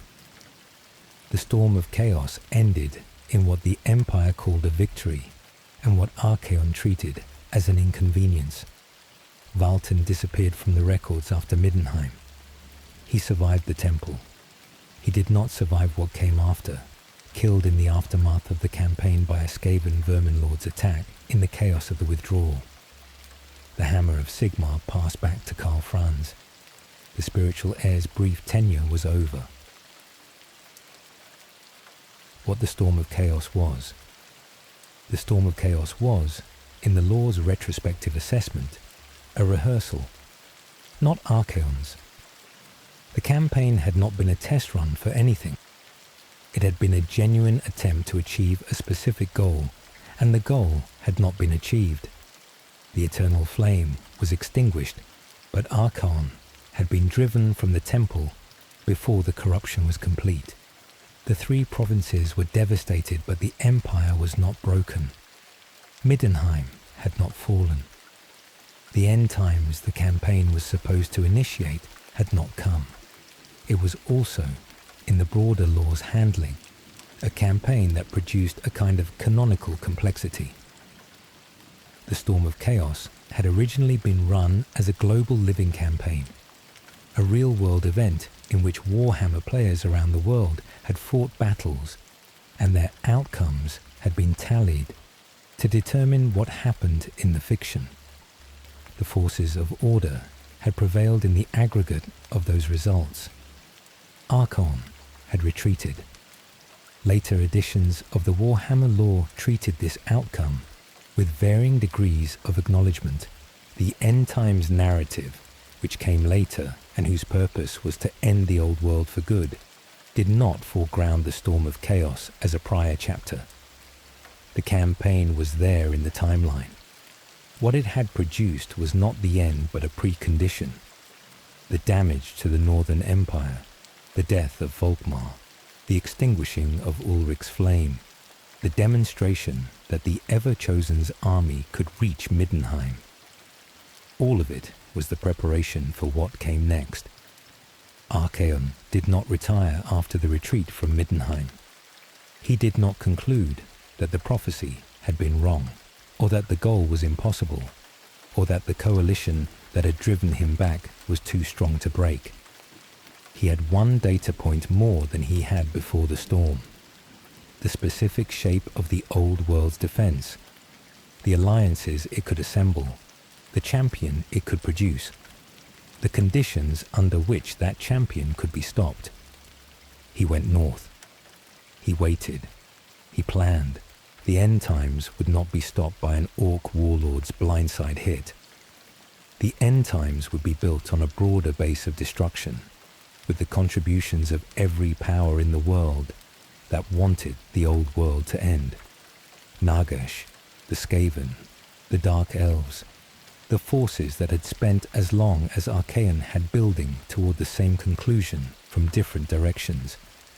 Grimgor Ironhide had hit him in the head. He had noted this with the particular quality of attention that Archaon brought to unexpected violence. He had retreated. He had not forgotten. Sleep well. Tomorrow the end times begin in earnest. The world comes apart from every direction at once, and the Everchosen faces the God he was always going to face. Between the storm of chaos and the end times, there was an interval. The law does not give this interval a number that resolves comfortably into a specific count of years. It was long enough for the Empire to rebuild the northern provinces, long enough for the wounds of the first great campaign to scar over, long enough for the generation that had survived the storm of chaos to begin convincing themselves that surviving it had been the lesson, that having survived it, once the survival could be repeated. Archaon spent the interval in the north, in the Chaos Wastes, in the territories that had been his home since the night he turned away from Altdorf. He was not idle. The swords of chaos were still with him. The army that had retreated from Middenheim had not dispersed. It had contracted and reorganized, and was being maintained at the level of readiness that a man who had accepted a century's quest as his life's work maintained a fighting force, not deployed, not standing down, but waiting in the way of things that know the waiting is part of the work. He also knew something that the Empire's intelligence had not pieced together. Beneath Middenheim, under the Fauschlag, under the rock pillar and the city built on it, and the temple of Ulrich, whose eternal flame had been extinguished, and which the Ulrican priest had relit from another sacred source, something had been lost, something that the world's original construction had placed there before memory. A third warp gate. He sent a vermin lord to find it. The Skaven, whose underground civilization extended beneath the old world in tunnels that the maps of surface civilizations did not record, had the geography for this kind of search. Archaon's relationship with the Skaven was not one of affection. He found them as contemptible as he found every other faction he had ever interacted with. But contemptible did not mean unusable. The search took time. The interval was, among other things, the time required to confirm that the third warp gate was there, and that it could be reached. What Archaon had become. The End Times narrative describes what remained of Diederick Kastner by the time the final campaign began with a bluntness that the law reserves for the most significant observations. All that remained of him was a dehumanized husk that lived on cold, seething, world-destroying hate. This is not dramatic emphasis. It is a precise characterization. The man who had been Diederick Kastner had been built of specific things. The faith instilled by Dagobert, the knightly honor instilled by the Order, the genuine devotion to Sigmar that had been real before it was destroyed, the love for Giselle that had been the only personal connection the quest had not consumed. The faith had been destroyed by the book. The honor had been shattered by the death squad. The devotion had been answered with silence in the temple. Giselle had not been mentioned in the law's account of Archaon since the events that produced his transformation. A century of quest, a century of fighting toward a goal that was not love or ambition in the human sense, but the coldest and most total version of what hatred produces when it has a direction to move in. He hated the gods of the south who had failed him. He hated the gods of the north who had used him. He hated the Norskans who were his biological inheritance. He hated the demons who served under his banner.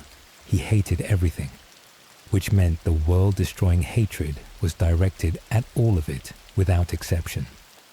The Everchosen of chaos. Undivided was not chaos in the devotional sense that other champions were chaos. He was chaos in the structural sense. The force that unmakes, the pressure that dissolves, the thing that does not build or preserve but ends. The prophecy had described him, and he had accepted the prophecy's description as the instrument of his revenge. The revenge was still ongoing.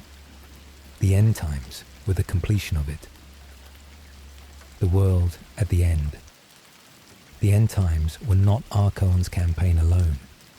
They were the convergence of every catastrophe the old world had been accumulating across its millennia of history.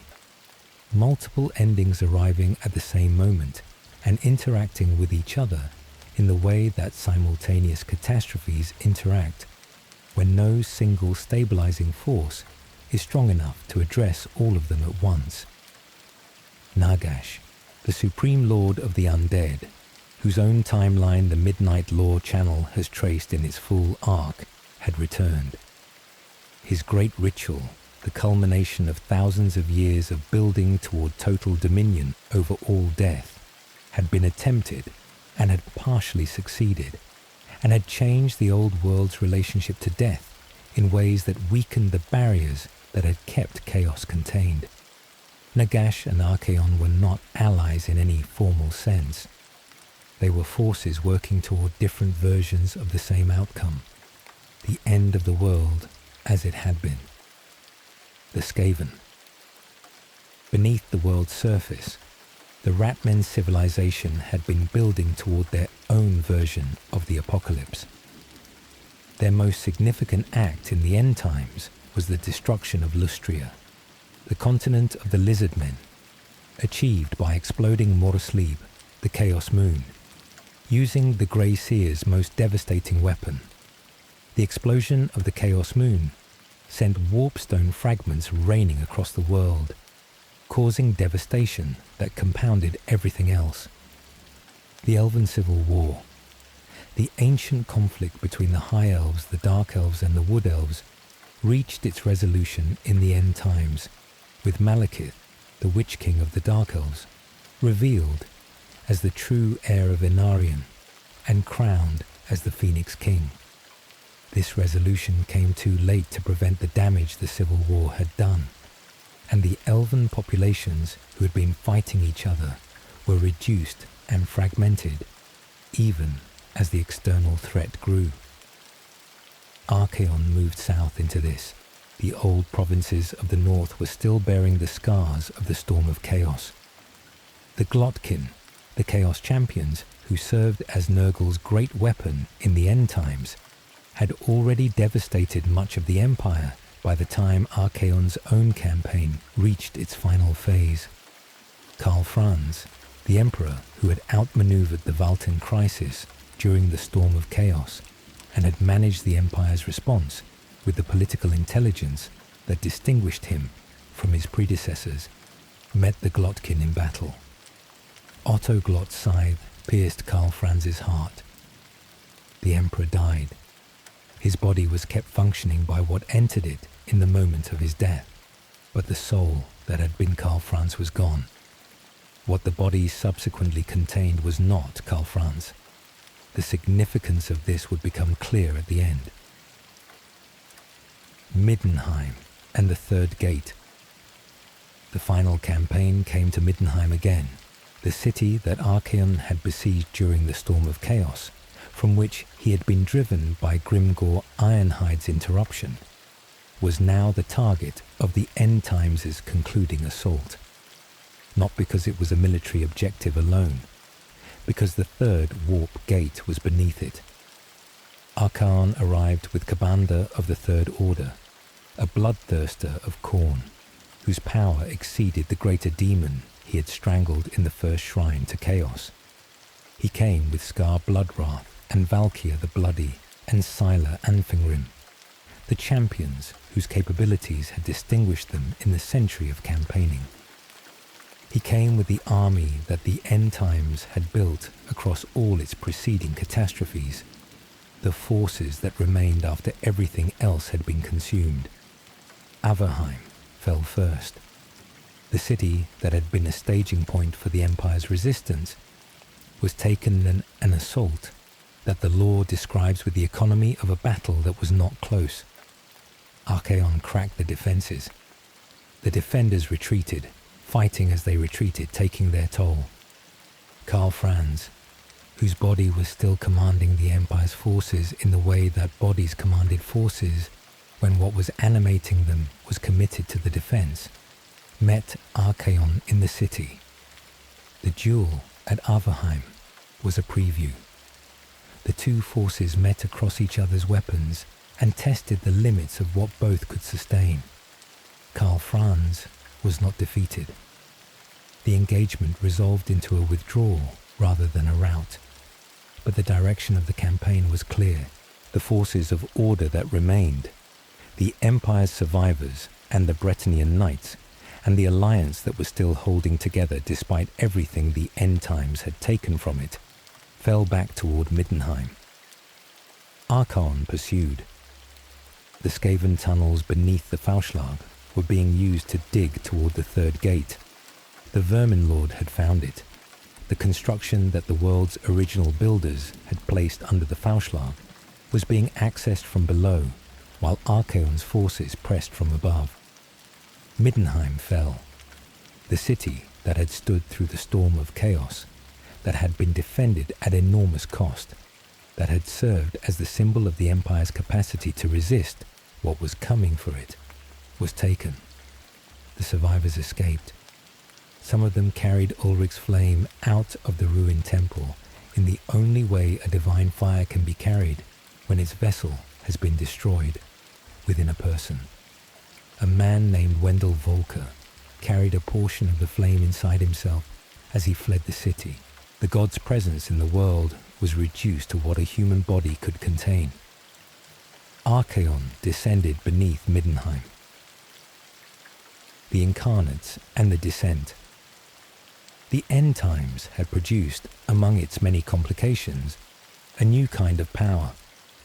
The winds of magic, the 8 expressions of magical force that the high elf Calidor Dragontamer had separated from chaos and bound into the vortex at the heart of the world, were released when Teclis undid the vortex.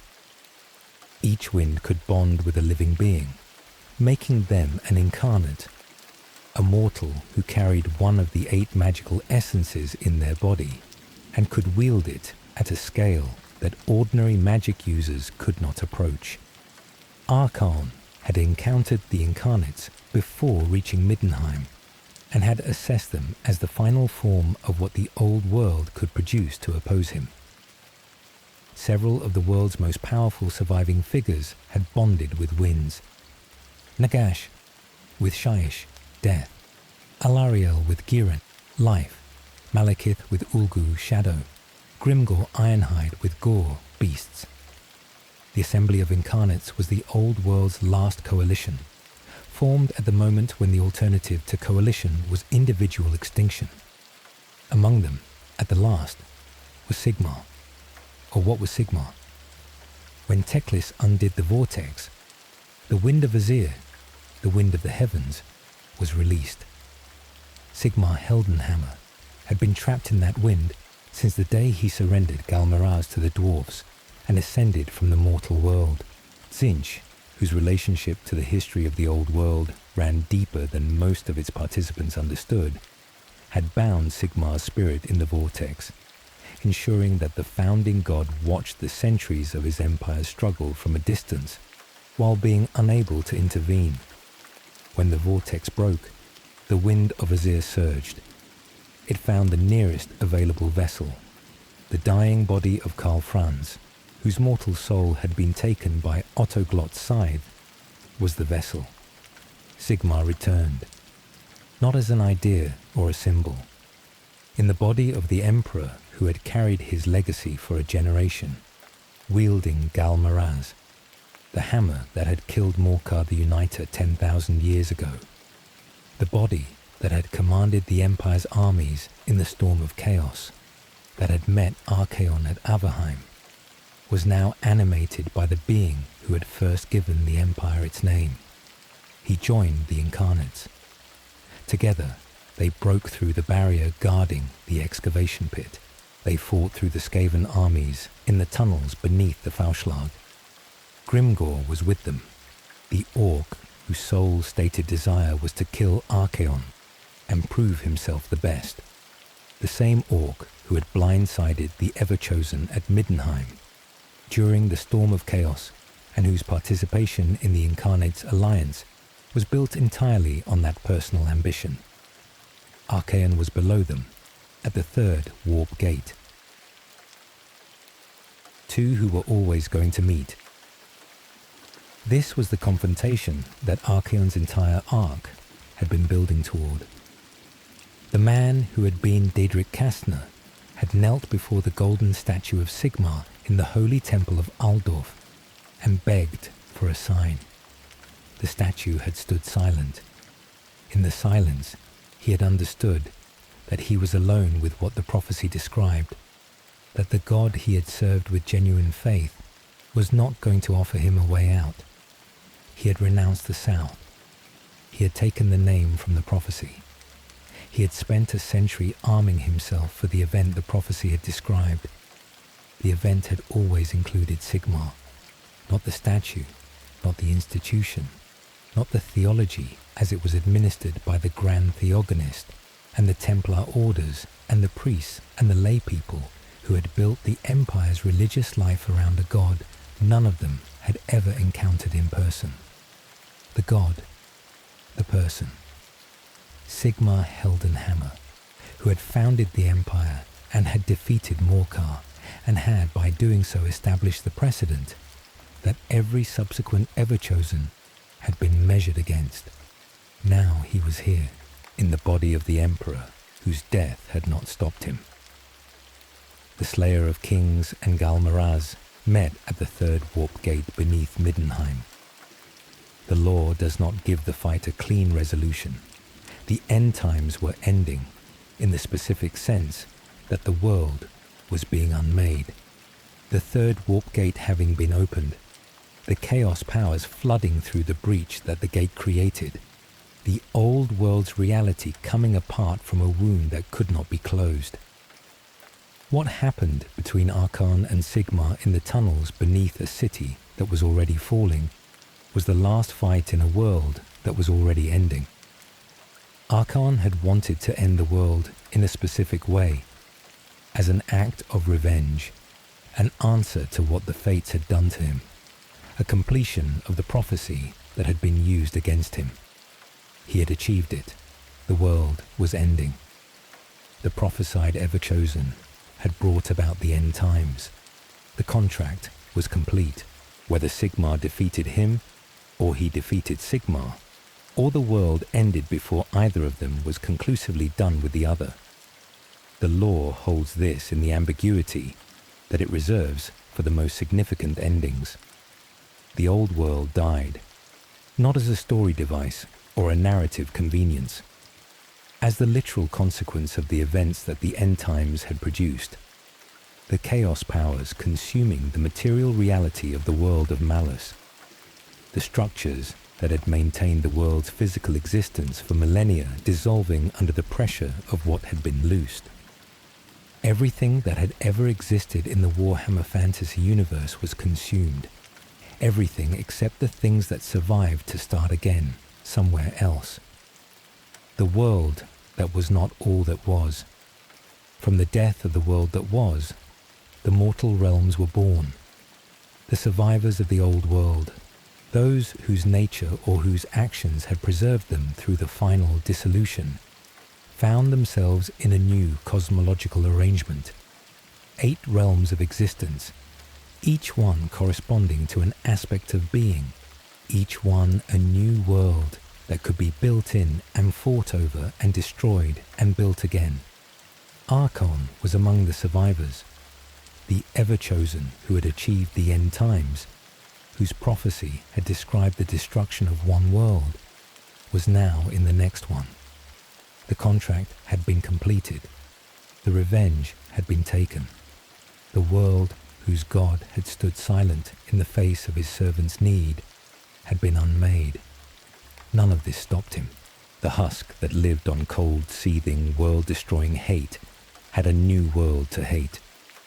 He found the all-points, the region where all 8 mortal realms converged, the territory whose control would give whoever held it strategic access to all of the mortal realms at once.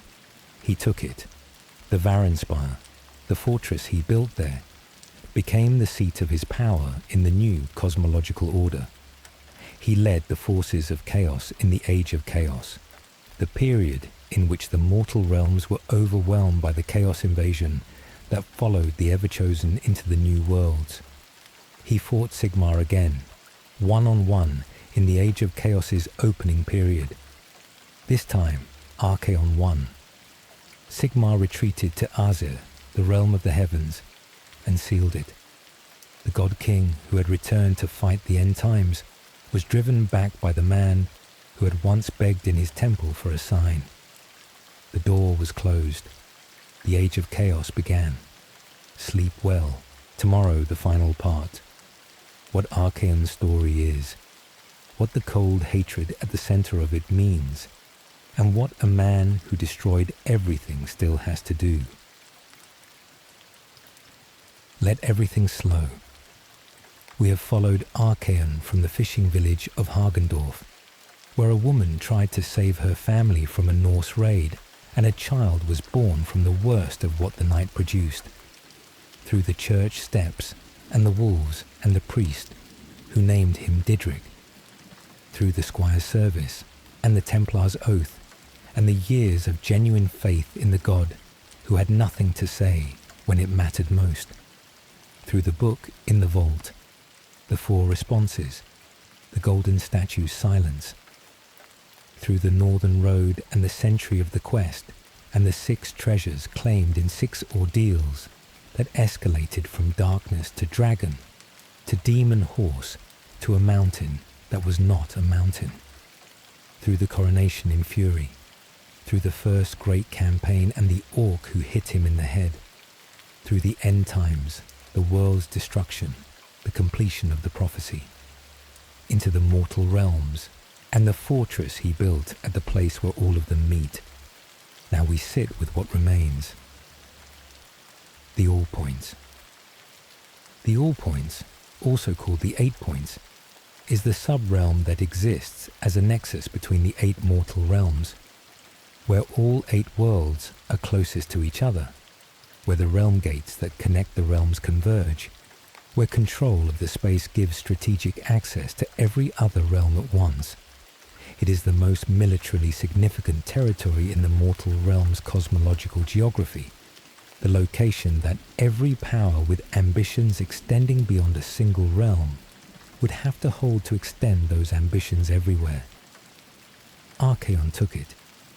In the period after the old world's destruction, and before Sigmar had assembled the Stormcast Eternals to begin the Age of Sigmar's campaigns, the All Points was taken by the Everchosen's forces in the Nexus Wars. The Vanguard, his personal cavalry, were the first of his warriors to set foot within the All Points, carving through the defenders as the first gates fell. He built the Varanspire at the All Points center, the fortified citadel, whose scale the law notes with the particular kind of understatement that functions as emphasis. Insanely huge, in the register of someone who has tried to describe it accurately and settled for the only adjective that fits. The Varanspire is a fortress in the way that a mountain range is a geographic feature. The category of structure and the category of obstacle described in the same word. It is the seat of the Everchosen's power in the mortal realms, the place from which he directs the campaigns that press against every realm, the place where his throne stands. The throne room has a name, the Chamber of the Vanquished, not the Chamber of Victory, not the Chamber of the Everchosen, or the Chamber of the End Times, or any other designation that would position what the room signifies in relation to what Archaon has achieved. The Chamber of the Vanquished, the people he has defeated. The thing the room memorializes is the accumulation of oppositions that have been overcome, the record of what was placed between the instrument of chaos and its purposes, and what happened to those obstacles. He sits in the Chamber of the Vanquished, and his campaigns proceed from it across all 8 realms, because the All Points connects to all of them.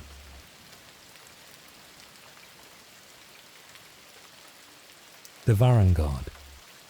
He did not arrive in the mortal realms with only the swords of chaos, the war band that had ridden north with him from Altdorf, that had accompanied the century of the quest and the storm of chaos and the end times, occupied its position in the new order as the first circle of the Varangard, the most trusted, the most capable, the ones whose proximity to Archaon in battle expressed the hierarchy of the Everchosen's forces.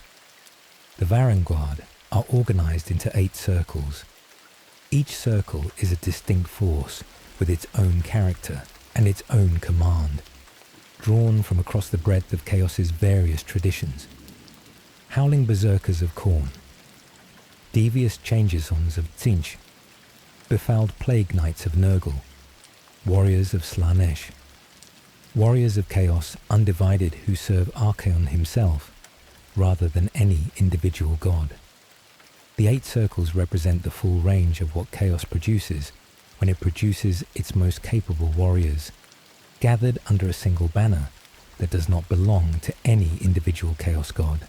To become Varangard, a warrior must complete tasks set by Archaon himself, by his lieutenants, or by existing Varangard. The tasks vary. All are described as harrowing. Many do not survive them. When the candidate rides before Archaon at last, if they are judged worthy, the Everchosen places them in whichever circle their trial's outcome has fitted them for. More than one Chaos warlord has found himself deposed by the Varangard, and his warband absorbed into the Everchosen's forces after questioning the Everchosen's commands. The Varangard are the mechanism through which Archaon ensures that his will operates without the modification that independent-minded subordinates introduce when they think their own judgment should take precedence. Warriors of every Chaos tradition, who individually command the respect of demon princes and demon kings, exist at Archaon's disposal as enforcers whose intervention settles questions of obedience in the particular way that overwhelming force settles questions. His personal mark is branded with the hilt of the Slayer of Kings, not stamped or inked, branded with the Daemon sword itself. Those who bear the mark of the Everchosen declare their loyalty to him over and above their loyalty to any individual Chaos god. In the current period of the mortal realms, as Be'lakor's agents work to undermine Archaon's authority, the mark has taken on additional significance as a declaration of which side of the rivalry the bearer has chosen. The hatred that has no friends. The detail about Archaon's hatred in the Age of Sigmar is the detail that makes his character most legible and most strange. He loathes Khorne, Tzeentch, Nurgle, and Slaanesh almost as much as he loathes Sigmar. Not a little. Not as a background friction between the instrument and the powers it serves. Almost as much as he hates the god whose silence in a temple in Altdorf was the last straw in a life built of last straws. The 4 Chaos gods whose blessing burns on his forehead, whose power he carries in the mark and wields through the treasures, who extended his lifespan across the century of the quest, and who provided the instrument with everything it needed to destroy a world. He hates them. The logic of this, if one traces it back through what the law preserves, connects to the nature of what he agreed to when he offered himself as an instrument. He did not offer love or devotion or faith. He offered utility. The Chaos gods accepted utility. They never asked for more.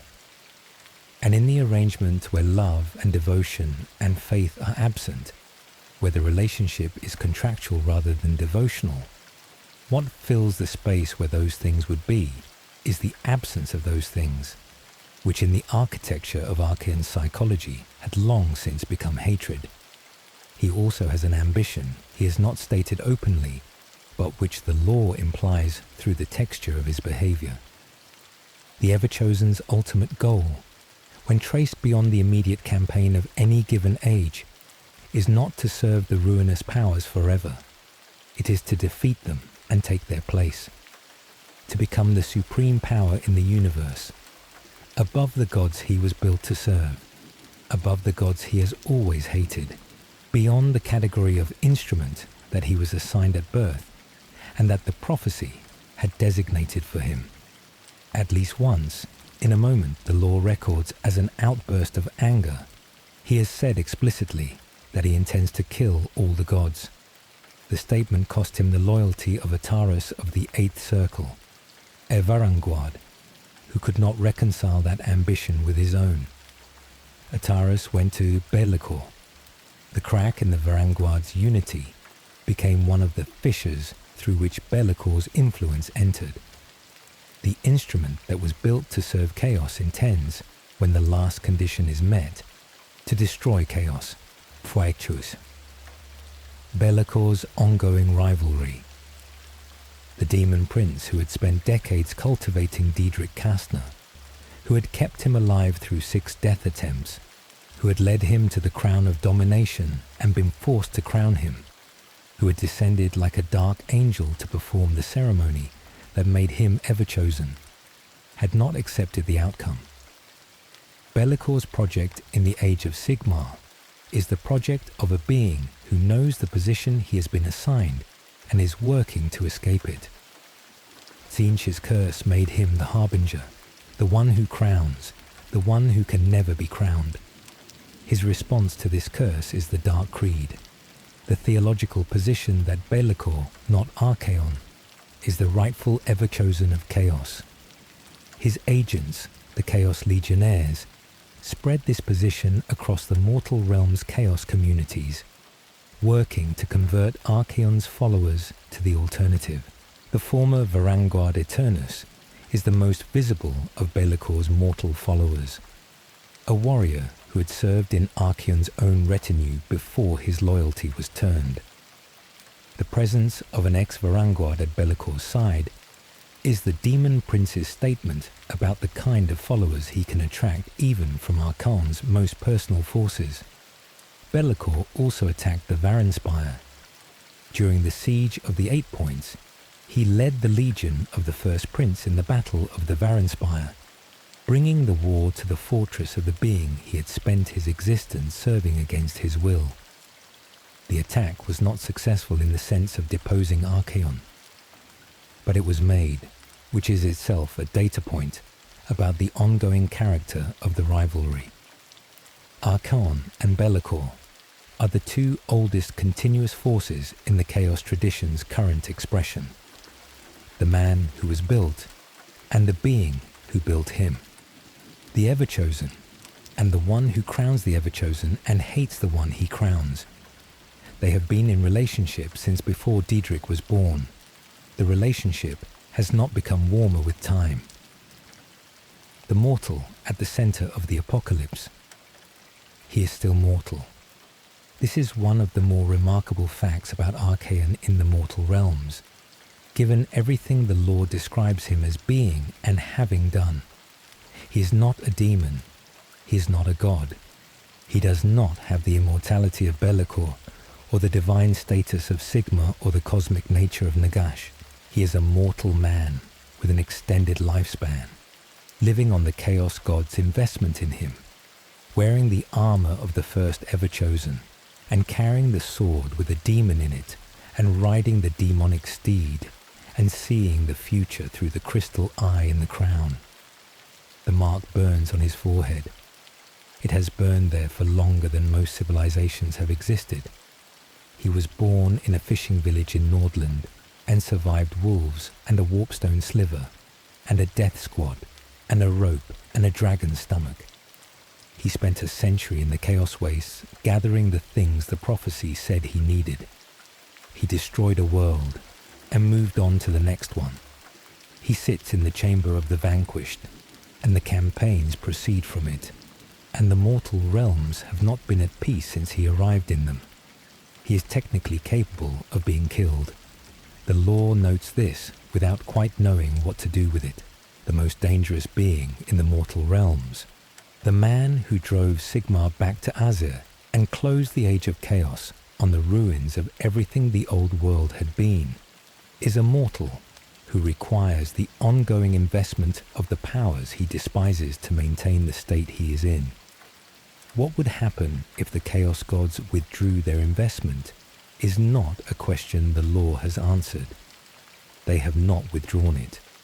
They need him more than he needs them, which is precisely the position that the contract he made in the Chaos Wastes was designed to produce. What his story is. The story of Archaon is the story of what faith does when the institution it is directed toward fails the person who holds it. Not complicated faith, not the faith of someone who came to the god through intellectual engagement with the theology. The faith of a foundling left on a church step, raised by a priest, given a framework for understanding the world that was also the framework for understanding why his survival was worth something. He believed in Sigmar because Sigmar's church had saved him when nothing else had. The belief was genuine. When the belief was destroyed, it was destroyed with the particular violence that genuine faith produces when it collapses. Not the mild disillusionment of someone who had held their beliefs lightly, but the total dissolution of something that had been the foundation of everything. He had no moderate position available to him. The faith had been real. Its destruction was total. He had renounced the South and the North both. He had accepted the prophecy as a punishment rather than a gift, a sentence from the fates for the crime of having been born to a life he had not chosen. His acceptance was the last act of the man who had been Diederick Kastner, the act that was not faith in the dark gods but hatred of the fates expressed through the one tool the fates had given him. He has been that act ever since. A century, the storm of chaos, the end times, the mortal realms, the chamber of the vanquished, the cold, seething, world-destroying hate that a dehumanized husk lives on after everything else has been consumed. The strange thing is that what the hate does is the same thing that faith does, in terms of direction and persistence. Faith and hatred of this kind both produce a person who cannot be deflected. Both produce someone who continues past the obstacles that ordinary motivation cannot outlast. Both produce someone who, when hit in the head by an orc warlord and driven from a city they were trying to corrupt, notes the experience, withdraws, and comes back with a plan to not be hit in the head again. Diederick Kastner believed in something with his whole self. Archaon hates everything with his whole self. The intensity is the same. The commitment to a direction is the same. Only the direction has changed. The world he was born in is gone. The world he destroyed it for is not yet destroyed. He is working on it with the patience of someone who has already destroyed one world and understands that the second one will require a different approach. Be'lakor hates him and is working against him. Sigmar is in Azir and is working against him. The four Chaos Gods, whose blessing he carries, are watching their instrument with the particular attention of powers who know the instrument intends to destroy them when the conditions are right and cannot afford to let those conditions arrive too quickly. Everyone who has any reason to have an opinion about Archaon is watching him. He is working in the chamber of the vanquished, at the center of the fortress between all the worlds, at the seat of the power that the man on the church steps in Eeltorf could not have imagined and would not have wanted. The mark burns on his forehead. It has burned there since the altar of true darkness in Nagaroth, in the citadel tall enough to pierce the chaos moon, in the dark where he killed for hours until his arm stopped working. He is still working. This has been the entire Archaon timeline, from the fishing village and the night of fire, through the priest and the foundling and the templar and the book, through the century of the quest and the 6 treasures and the coronation in fury, through the storm of chaos and the world's end. into the mortal realms and the fortress between all worlds, and the cold, patient hatred that does not stop, told slowly, over 8 nights, for the quiet between waking and whatever waits in the dark. Good night, my dear friend.